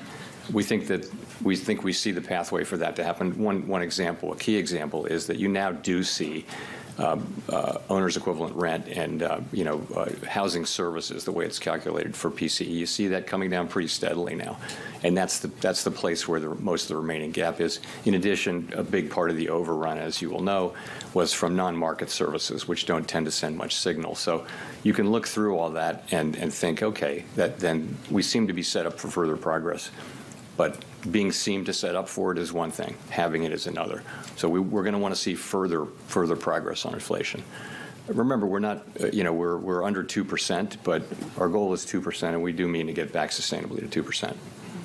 And in terms of the labor market, I mean, how is that broadly? You said a broad set of indicators show that it's in pretty solid place. Was there broad agreement on that? There's been a few underlying indicators that are showing perhaps some weakness, a low hiring rate, workers reporting that it's increasingly difficult to find a job. Is that of concern to the committee? So you're right. I mean, we look at, of course, a very broad range. And so it starts with unemployment, with the unemployment rate, employment participation, wages, job quits, are people quitting, that kind of thing. The ratio of vacancies to unemployed. We look at all those things, and you put your finger though on it's a low hiring environment. So if you have a job, it's all good. But if you have to find a job, the job finding rate, the hiring rates have come down, and that's more typical of a.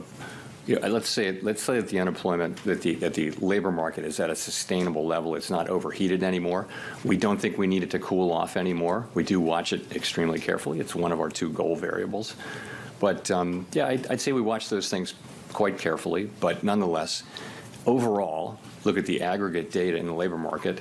The labor market does seem to be pretty stable and broadly in balance when you've got an unemployment rate that has been pretty stable now for a full half a year.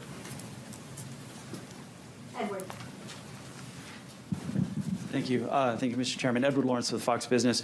On employment, you said there's a broad range of possibilities, but last September you said, quote, "We understand that there's been quite an influx across the borders, and that has actually been one of the things that's allowed unemployment rate to rise." Now that the flow of the border has slowed and we're seeing deportations, how do you expect the unemployment rate to react?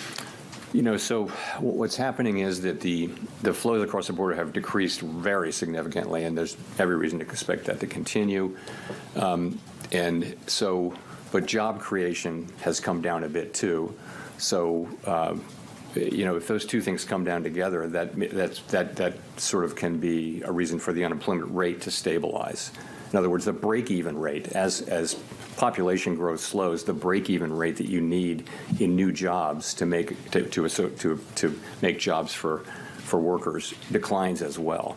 So that seems to be something about what's happening. You do see a very flat unemployment rate at a time when you've seen significant declines. I want to ask you about Fed employment. I know that tax money is not used here, but Elon Musk alleges that the Fed is, quote, absurdly overstaffed. We've seen the executive branch push to reduce the federal workforce. I just want to get your reaction. You know, we run a very careful budget process. We're fully aware that you know we owe that to the public, and we believe we do that. And I've got no further comment than that. Thanks. Chris. Chris Rugaber at Associated Press. President Trump has said he will lower inflation by reducing gas and energy costs. Do you see such costs as a particular driver of inflation, and would lowering them have a dramatic effect? Chris, I'm not going to react or discuss anything that any elected politician might say. So I'll give you a mulligan.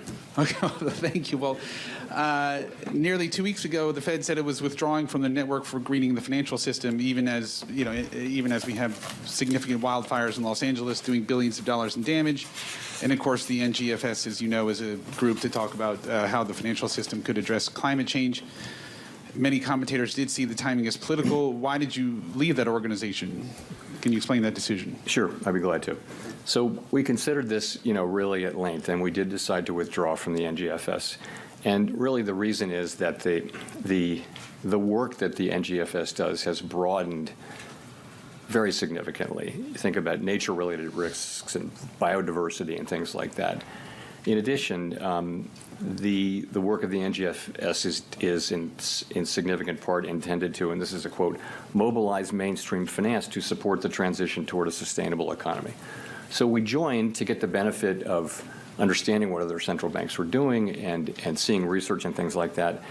I think this is just way beyond any plausible mandate that you could attribute to the Fed. And so we have a quite narrow role, as I've said many times, and I think that the activities of the NGFS are not a good fit for the Fed, given our current mandate and authority. So, you know, and I just think it was time to acknowledge that. You know, this process dates back, thinking about it dates back a couple of years. I made the decision to bring this to the board, you know, some months ago. The process just took time to get here, and this is when we got it and voted on it. So, and I'm aware of how it can look, but it was really not driven by politics. It was driven by kind of the disconnect between the work of the NGFS and our mandate. Other central banks have different mandates and belong to the NGFS. We have no criticism of them, but it just isn't. It's not right for the Fed. Andrew. Thanks, Andrew Ackerman with the Washington Post. I'm wondering if you could talk more about what further progress would look like for consumers. Well, 2% inflation down to 2% sustainably is what we're trying to achieve. You know, we're somewhat above that, as you know, and you know we want to see, you know, serial readings that suggest that we're making further progress on inflation. That's what we want to see, and consumers will pick that up, of course, in the things that they buy at the grocery store or at the store. The other thing I wanted to ask was just how far away you think you are from neutral. Yeah, you can't know with any precision, of course. As I like to say, that you know the neutral rate by its works. So I think, you know, at 4.3%, we're above pretty much everyone on the committee's estimates of the longer run neutral. I think our eyes are telling us that our policy is having the effects on the economy. That's really the question we ask. You know, you can consult We're in models, general public empirical again. models, Anyone theoretical can comment models. on the screen. You really have to just look out the window and see how your policy rate is affecting the economy. And I think we see that it's having meaningful effects in bringing inflation under control. It has helped bring the labor market into balance as well. So that's what we think. I would say we're meaningfully above it. I have no illusion that anyone knows precisely how much that is. But not knowing that and having cut 100 basis points means that it's appropriate that we not be in a hurry to make further adjustments. Victoria. Victoria Guido with Politico.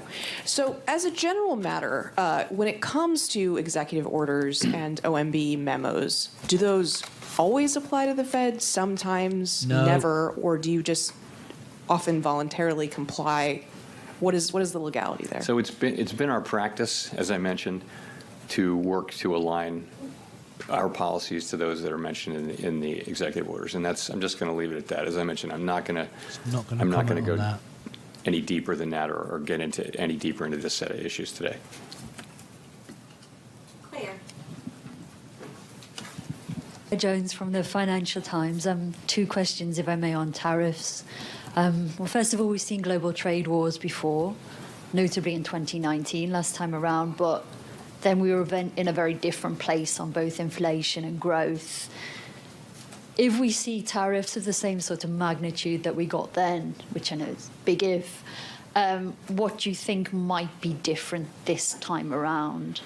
And secondly, Tiff Macklem said there was no doubt that the threat of tariffs was a big driver of the cut by the Bank of Canada today. What sort of information would the Fed need to see on tariffs before it was willing to take such a preemptive move? Thank you. Sorry. What sort of information would you need to see on tariffs? Would you need to see a strategy, actual implementation, actual movement of inflation expectations before you're actually willing to change the path of monetary policy on the basis of it? Yeah, so first of all, things are a little different now. We've just come through a high inflation period, and you can argue that both ways. You can say that companies have figured out that they do like to raise prices, but we also hear a lot from companies these days that consumers have really had it with price increases, and so I don't know how that shakes out. Nonetheless, you're coming through a situation where we're not quite back to 2%, and that's just different. In addition, the kind of footprint of trade has changed a lot as trade is now spread around. It's not as concentrated in China as it was. There was a lot more manufacturing. It moved to Mexico and other places. So there are differences, and I just think the range of possibilities is very, very wide. We just don't know, and I don't want to start speculating, as tempting as it is, because we really don't know, and we didn't know, by the way, in 2000 and I guess 18. We didn't really know, and the range of possibilities very, very wide. We don't know what's going to be tariffed. We don't know for how long or how much, what countries. We don't know about retaliation. We don't know how it's going to transmit through the economy to consumers. That really does remain to be seen. There are lots of places where that price increase from the tariff can show up between the manufacturer and the consumer. Just so many variables. So we're just going to have to wait and see. And the best we can do is what we've done, which is study up on this and look at historical experience, read the literature, and think about the factors that might matter. And then we'll just have to see how it goes. Courtney. Thank you. Courtney Brown from Axios. Two unrelated questions. The first is whether or not there was any discussion about QT and the timeline for ending QT at this meeting. And then the second question is just, I wonder if the AI-prompted sell-off in the stock market this week signaled anything to you about the state of financial conditions? So, let's talk about runoff. So the most recent data do suggest that reserves are still abundant, reserves remain roughly as high as they were when runoff began, and the federal funds rate has been very steady within the target range. We track a bunch of metrics, and they do tend to point to reserves being abundant. We do intend to reduce the size of our balance sheet to a level that's consistent with implementing monetary policy efficiently and effectively in our ample reserves regime.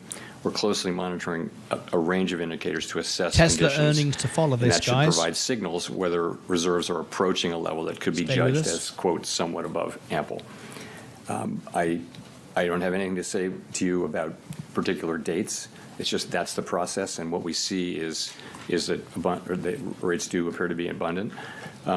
As always, we stand ready to take appropriate action to support the smooth transition of monetary policy, including to adjust the details of our approach for reducing the size of the balance sheet in light of economic and financial developments. On AI, it's a big event in the stock market and in particular parts of the stock market. I mean, what really matters for us is macro developments, and that means substantial changes in financial conditions that are persistent for a period of time. So I wouldn't put that label on these events, although, of course, we're all watching it with interest. Simon Rabinovich with The Economist. Thank you. You mentioned in your remarks that activity in the housing sector seems to have stabilized. At the same time, since your first rate cut in September, long-term mortgage rates have gone up by a full percentage point back above 7%. I'm wondering, kind of looking forward, are you confident that activity will remain stable given how elevated mortgage rates are? How does it fit into your broader thinking about the economy? So, as you know, as we've reduced our policy rate 100 Alex basis points, Seppel longer donated rates have gone up, £2 through a super chat. not because My of, mugs are coming this Friday. expectations, _subscribe. not principally Smiley because of face. expectations about our policy or about inflation. It's more a term premium story. So, and it's long rates that matter for housing. So, I don't think I think these higher rates are going to they're probably hold back housing activity to some extent if they're persistent. We'll have to see how long they persist. So, we control an overnight rate. Generally, it propagates through the whole family of asset prices, including interest rates. But in this particular case, it's all happened at a time when, for reasons unrelated to our policy, longer rates have moved up. I need to review it again, but I do. Possibly I do, yeah. Thank you, Chair Powell. Jennifer Schonberger with Yahoo Finance. Northern Treat, You I said you want to donated see further $5 progress through a on super inflation. chat. Given that Stuck. households appear Less to than be 3. unhappy with the elevated level of prices, do you believe the committee should wait until inflation has fallen back to target to cut rates again? No, I wouldn't say that. We've never said we need to be all the way at target to reduce rates. At any time, what we're doing is we're looking at the economy and asking whether our policy stance is the right one to achieve maximum employment and price stability. So I think if we would want to see further progress, but we think our, as I mentioned, we think that our policy stance is restrictive, meaningfully restrictive, not highly restrictive, but meaningfully restrictive.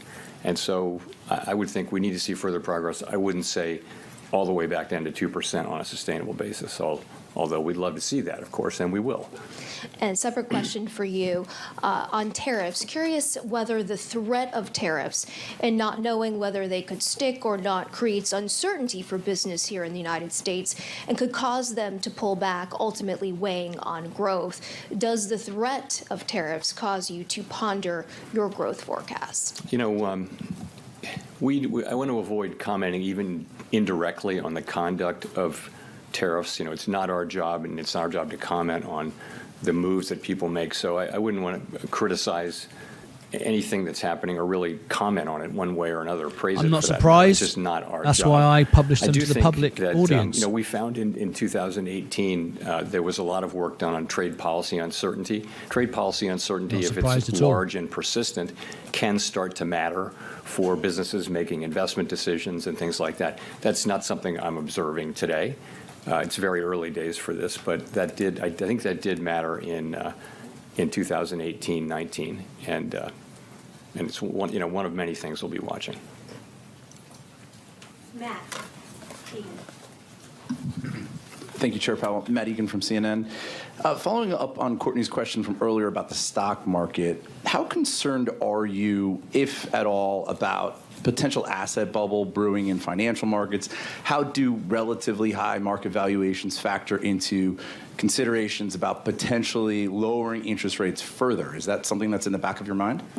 So we look at, from a financial stability perspective, at asset prices generally, along with things like leverage in the household sector, leverage in the banking system, funding risk for banks and things like that. But it's just one of the four things asset prices are. And yeah, I'd say they're elevated by many metrics right now. A good part of that, of course, is this thing around tech and AI. But we look at that. But we look at how resilient the so a big shout out for our fellow broadcasters. We've got Sensei. So we look at that mainly from a financial stability perspective, and we think that there's a lot of resilience out there. Banks have high capital, and households are actually overall, not all households, but in the aggregate, households are in pretty good shape financially these days. So that's how we think about that. We look at overall financial conditions, and you can't just take equity prices. You've got to look at rates too, and that represents a tightening in conditions with higher rates. Hey, so Rob. Overall, financial conditions are probably still somewhat accommodative, but it's a mixed bag.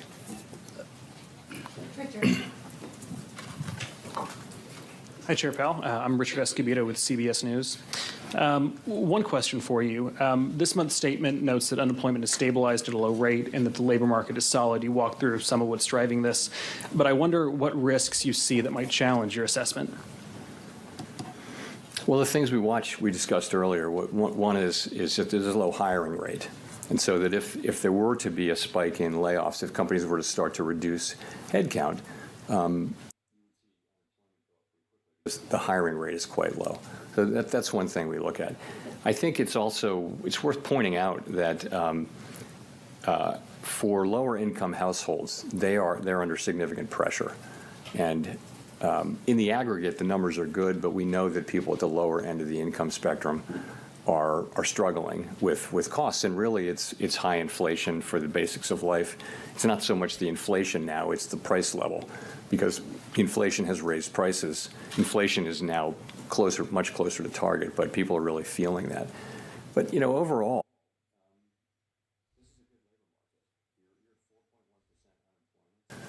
that's just a really good level, and you've been solidly there now for 6-7 months. And job creation is pretty close to a level that will hold the unemployment rate there, given that there'll be much slower population growth. One more question. Some of the uncertainty around immigration policy is, in your assessment, is that making it harder for businesses and the Fed to plan going forward? We hear anecdotal reports, but I don't see. There's nothing in the data yet on that. But you hear that kind of thing about construction, for example, and businesses that are dependent on immigrant labor are saying that it's suddenly gotten harder to get people. But you don't see that in the aggregate data yet. But yes, you hear it anecdotally. Stand by. Tesla earnings. Thank you, Chair Powell. Nicholas Jasinski from Barron's. The uncertainty is certainly a theme today, and I'm wondering, are there any periods from your career, or as it relates to markets, the economy, what's going on here in Washington and beyond, or from lessons from history that may provide some guidance for a central banker operating in uncertain times like today? I guess I'd say this. Uncertainty is with us all the time. It is human nature, apparently, to underestimate how fat the tails are in a way. The possibility, we think of things in a normal distribution, and in the economy, it's not a normal distribution. The tails are very fat, meaning things can happen way out of your expectations. It's never not that way. I wouldn't, if you think about it, think about the first few months of the pandemic. That was uncertainty. Are we going to be able to reopen the economy? If so, when? How much of it? How long will it take? That was uncertainty. What we have now is a good labor market. We have the economy growing at 2 to 2.5%. Inflation's come down to now the headline inflation number was 2.6. and that's what the public experiences. We look at core because it's a better indicator of future inflation. So yes, the price level went up a lot for inflation, and people are feeling that, and they're not wrong.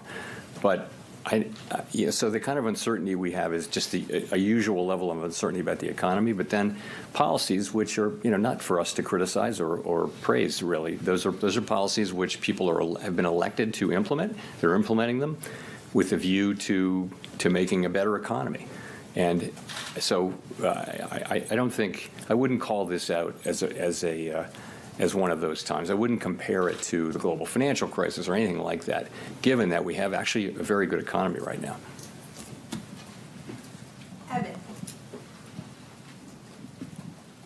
Evan Reiser with Market News International. Chair Powell, is a March cut still on the table? And then additionally, are you looking to see better than expected data on inflation to cut, or are you looking for inflation data that roughly aligns with current forecasts? So as I mentioned, the economy's strong, the labor market's solid, downside risks to the labor market appear to have abated, and we think disinflation continues on a slow and sometimes bumpy path. That tells me, and the other members of the committee, the broad sense of the committee actually is that we don't need to be in a hurry to adjust our policy stance. Your second question was? It's not going to tell you that. Whether or not you need to see better than expected inflation data, or just inflation data that roughly aligns with your current forecasts? It's one of those things, we'll know it when we see it, but more the expectation is that we will make continued progress. And, that's what we want. We'll know it when we see it. It's going to have to be something that isn't just idiosyncratic. You're going to want to see, continued progress with housing services inflation. You're going to want to see inflation behaving in a way that builds confidence that we are really making progress. That's what it's going to be. And I mean, is that better than our expectations? We expect to see that. It's just a question of when.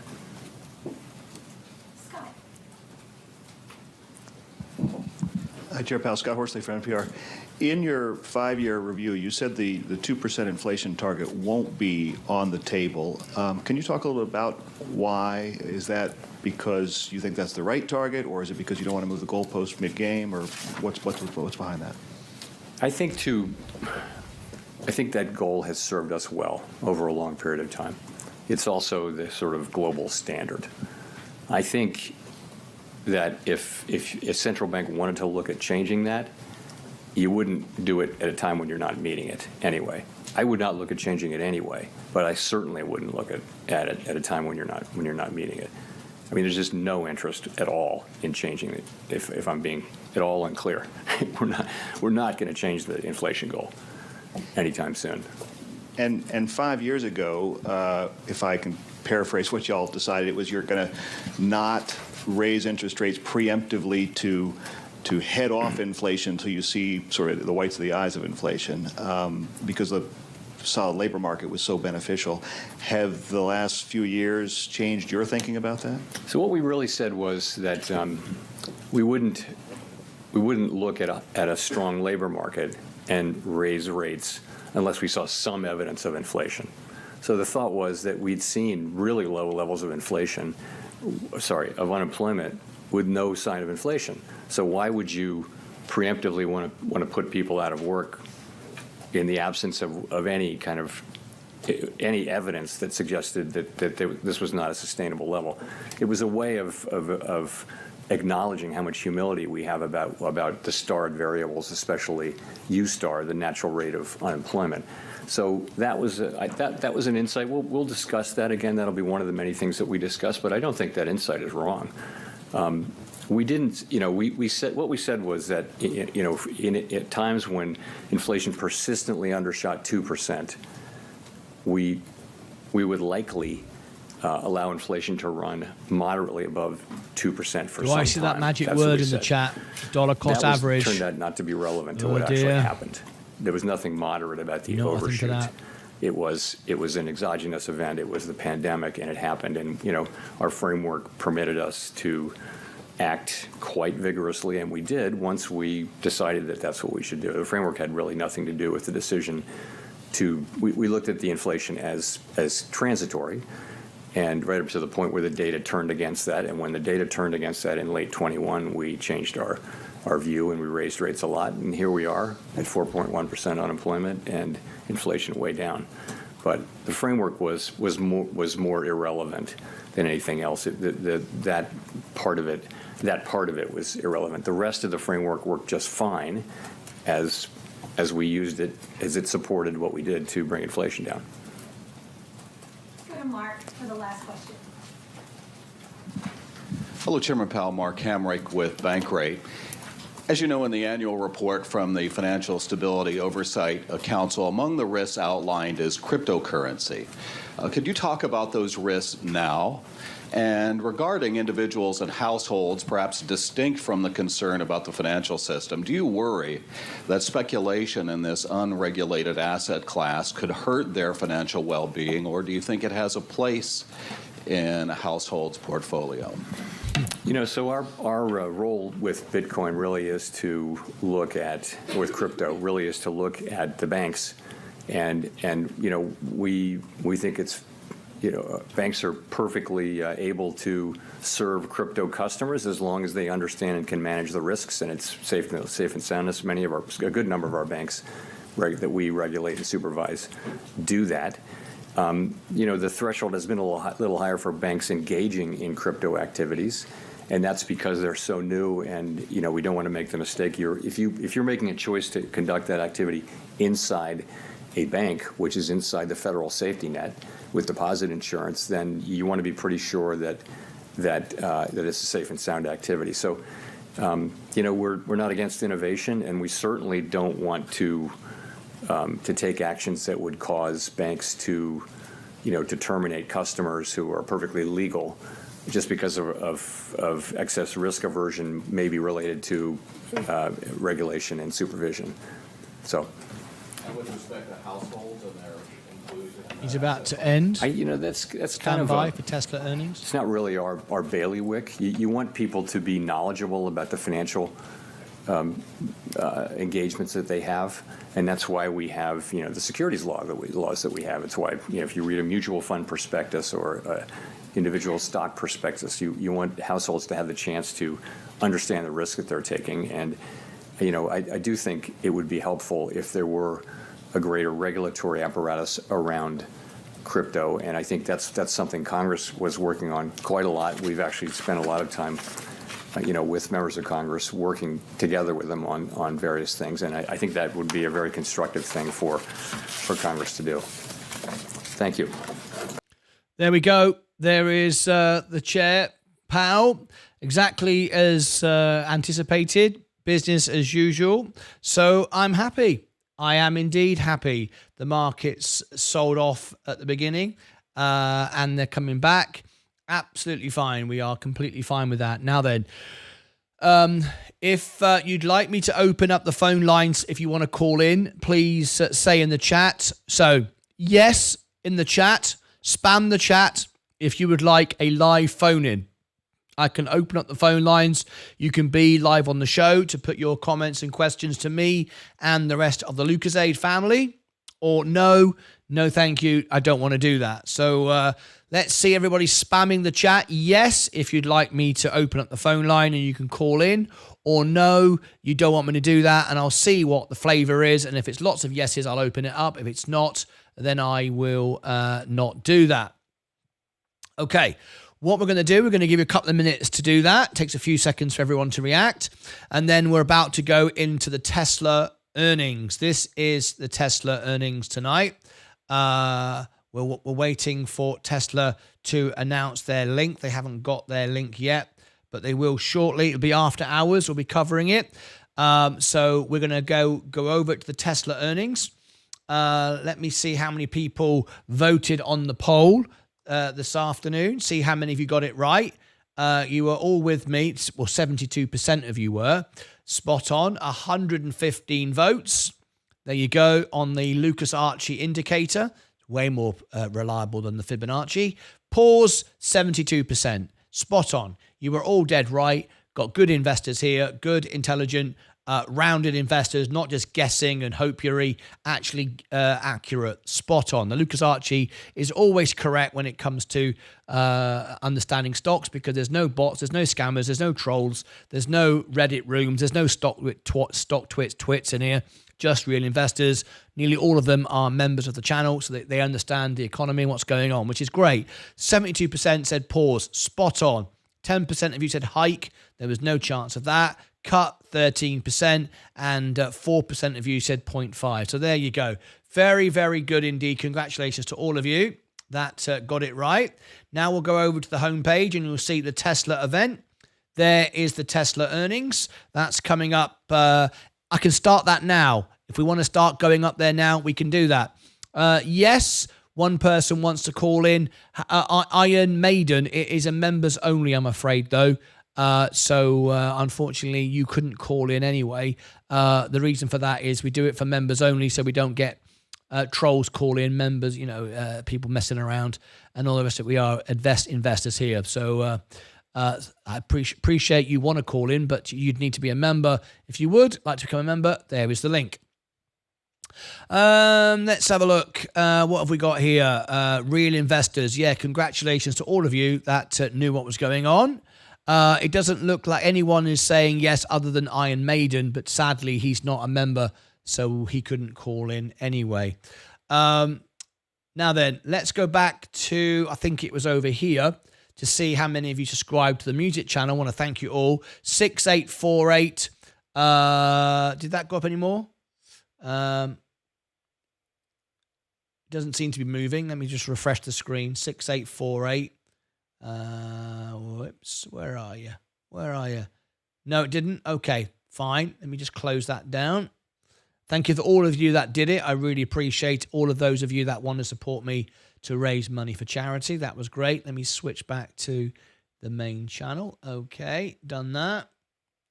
The phone, we're not going to do, I say yes.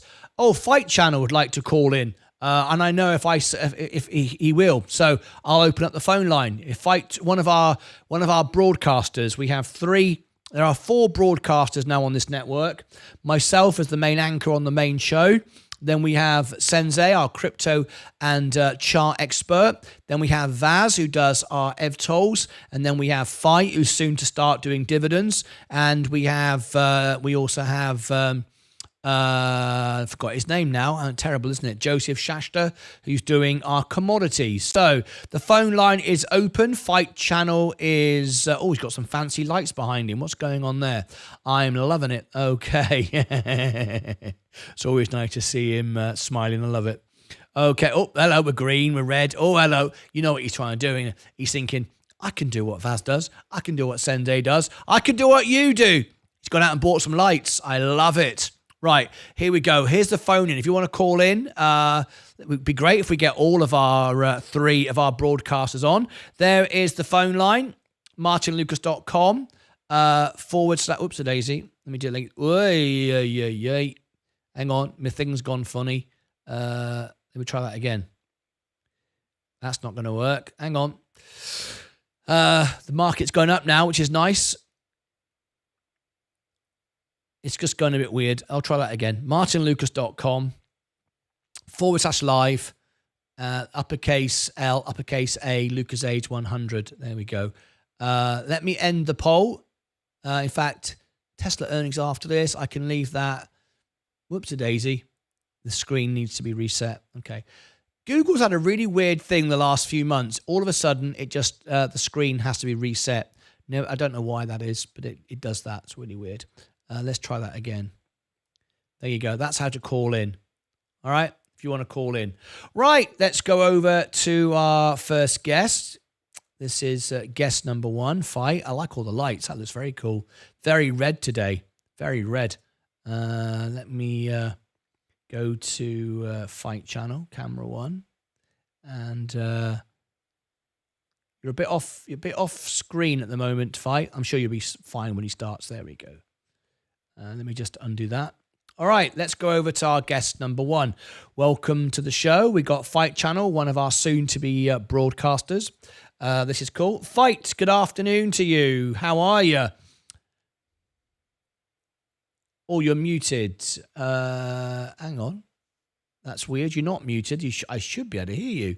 Don't know why you're off screen as well. What's going on there? Let me have a look. I've got you zoomed out. So you're not zoomed in.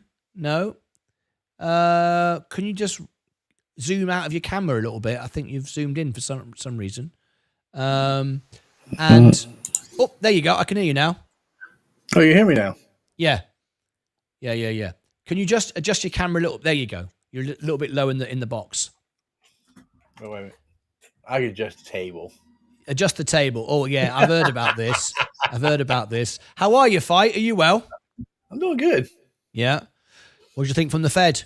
Got what was expected, right? Yep. Now we're waiting for what Tesla got to say this evening. That's very important. Yep. We're going to switch over to that in a few moments' time. We're going to switch to the Tesla in a few minutes once we do a bit of a phone in. So if you'd like to join Fight, we have a party screen here. Let me show you how we're going to do this. If you'd like to be part of it, we can have 10 people call in at once. And I'm going to put Fight now. Oh, that's better. You put some light on yourself there. That's much better. Up there in spot number 8. If anybody else wants to call in. That was actually good when you put that light on, Fight. What, those back there? I always had those. No, the one you just put on your face. The spotlight. You just turned it on. It went bright on your face. You just did it. Was it your phone? Yeah, no, something. You pressed a button. I heard a click. And your face went bright. There you go. That one there. Yeah, that's my e-ring right there. There you go. Leave that on. That's perfect. If it's uncomfortable, it looks good to the audience. That's what I was always told in theatre. If it feels natural, it doesn't look good. It's got to feel unnatural. I've got lights in my face from every angle you can conceivably imagine. Anyway, so I'm happy with that. You can see now the market is going back up again, which is nice. Steady increase again. I was very happy with that. It was a very undramatic call today. It wasn't. Yeah. There wasn't much to say. Boring. Yeah, but boring is good sometimes, right? It's systems as normal, business as normal. Off we go. I think we've had some overselling from Nvidia. We've also got overselling because we're coming up. We've got Tesla earnings, Microsoft, Meta. Everyone's dropping it to buy it back. It's got all of that. I'm quite okay with this. And remember, we talked about it. The big companies don't care about the rates where they are. In fact, it's good for their cash. They don't mind all this at all. It's not good for the Russell. It's not good for Virgin Galactic. We talked about that today. We're back in the game with Virgin Galactic today, making 20 videos a day and waiting for a short squeeze. 30% now, short position. And the moment we put the video out today, this was exactly the moment we put the video out, just there, exactly there this morning. And then boom, boom, boom, boom, boom, the volume went up, a lot of trading in and out, which is great. Very exciting. We like to see that. See what happens this time round. I did finish that TPL video. It's in Google Drive. You did? Great. Yes. So you've sent it there now. It's up there now, is it? I sent it last night when I got it done. Like you sent me what? I sent it last night about 10:30. All right. Eastern. Okay, great. So after the earnings, I'll have a look at it and I'll drag it down and do what we did yesterday with Vaz when we had that meeting. All right. Now, if you'd like to be on the show, the call, the phone is open. The link's in the chat. What do you think? Were you happy with the Fed? Was it okay? We're only going to give this 5 minutes. If no one wants to call in and have a chat with me and Fight, what we'll do is end the call and we'll go straight into Tesla earnings, so we can build up Tesla earnings. It's a big night tonight, but it's not just Tesla. We'll also be watching tonight. We were looking at where are we? After hours. We're also looking at Microsoft, Meta, IBM, there's a few others, but mainly we're focusing on Microsoft, Meta. We're not doing a double show tonight. Nobody requested it for the actual channel, so just one earnings tonight. Tomorrow morning, if you'd like to request an earnings, tomorrow morning, if you are a member of the channel and you want to request earnings, you can, a $5 super chat. Would be great. By the way, Fight, just want to say, this is your best lighting so far. I like this. With the light on your face and the light behind you, this is the best balance. Our skin tones are virtually identical, which looks really cool. So let's have a look at this. This is tomorrow morning. We've got MasterCard, CAT, UPS, Shell, Arteria, Blackstone. Any of these, if you want to request one, you can. Sirius, January the 30th. That's tomorrow morning. I'm covering that one. I think, yes, I've set that one up. So, yes, tomorrow morning I'm doing that one. But we can have one more. After hours tomorrow night, if you'd like to request an after hours. Where's my after hours list gone? After hours, that's all before the open. That's a big list. After hours, Apple tomorrow night. Anybody want Apple? Visa, Intel, some interesting companies tomorrow night. PPG, there's quite a few there. So if you've got a favorite stock you'd like me to cover tomorrow night, we can do two. But at the moment, I've got no requests for tomorrow night, but I do have a request for tomorrow morning, which is Sirius. We'll be covering Sirius in the morning. I'm really glad that the stocks are coming back up again, which is nice. Really, really cool. Right, nobody else want to call in. All right, so I'll tell you what we'll do. We'll shut it down, but what we'll do, I'll finish up with Fight. I'll come back to this here, and we'll have a quick debate, the two of us. So let me bring Fight back down here. Stick him in scene number 1. Oh, hello. Is it not going to let me do it? What's going on there? Click to resume. Fight's. My system crashed. Unbelievable. It all crashed. There you go. It stayed online. Froze. Yeah, it completely crashed. My whole system shut down and then restarted again. So that was lucky. I am still streaming, right? Am I? Yeah. Yeah. Wow, it kept on going. That was lucky because it was set to go to Tesla. So that was quite lucky that managed to survive that. All right, brilliant. So just let everyone know, Fight, you're going to be doing some videos soon. In fact, you've sent me one already for tonight, and have a look at it. People are going to hear from you soon about dividends. You're going to be doing the dividend arm of our channel. What might people expect from you? Because you trade and you invest very differently to me. You're about dividends rather than growth. What can we learn from watching your content? Well, we're going to talk about regular dividends that we get from regular companies that pay on a quarterly basis. We're going to talk about high-end dividends that pay between 30 to 100%. Then you got some people said JPI, JBQ used to be the high-end, but until YieldMax and Roundhill all came out with theirs, you got weekly dividend payers, you got monthly dividend payers, all that good stuff. We go all over that.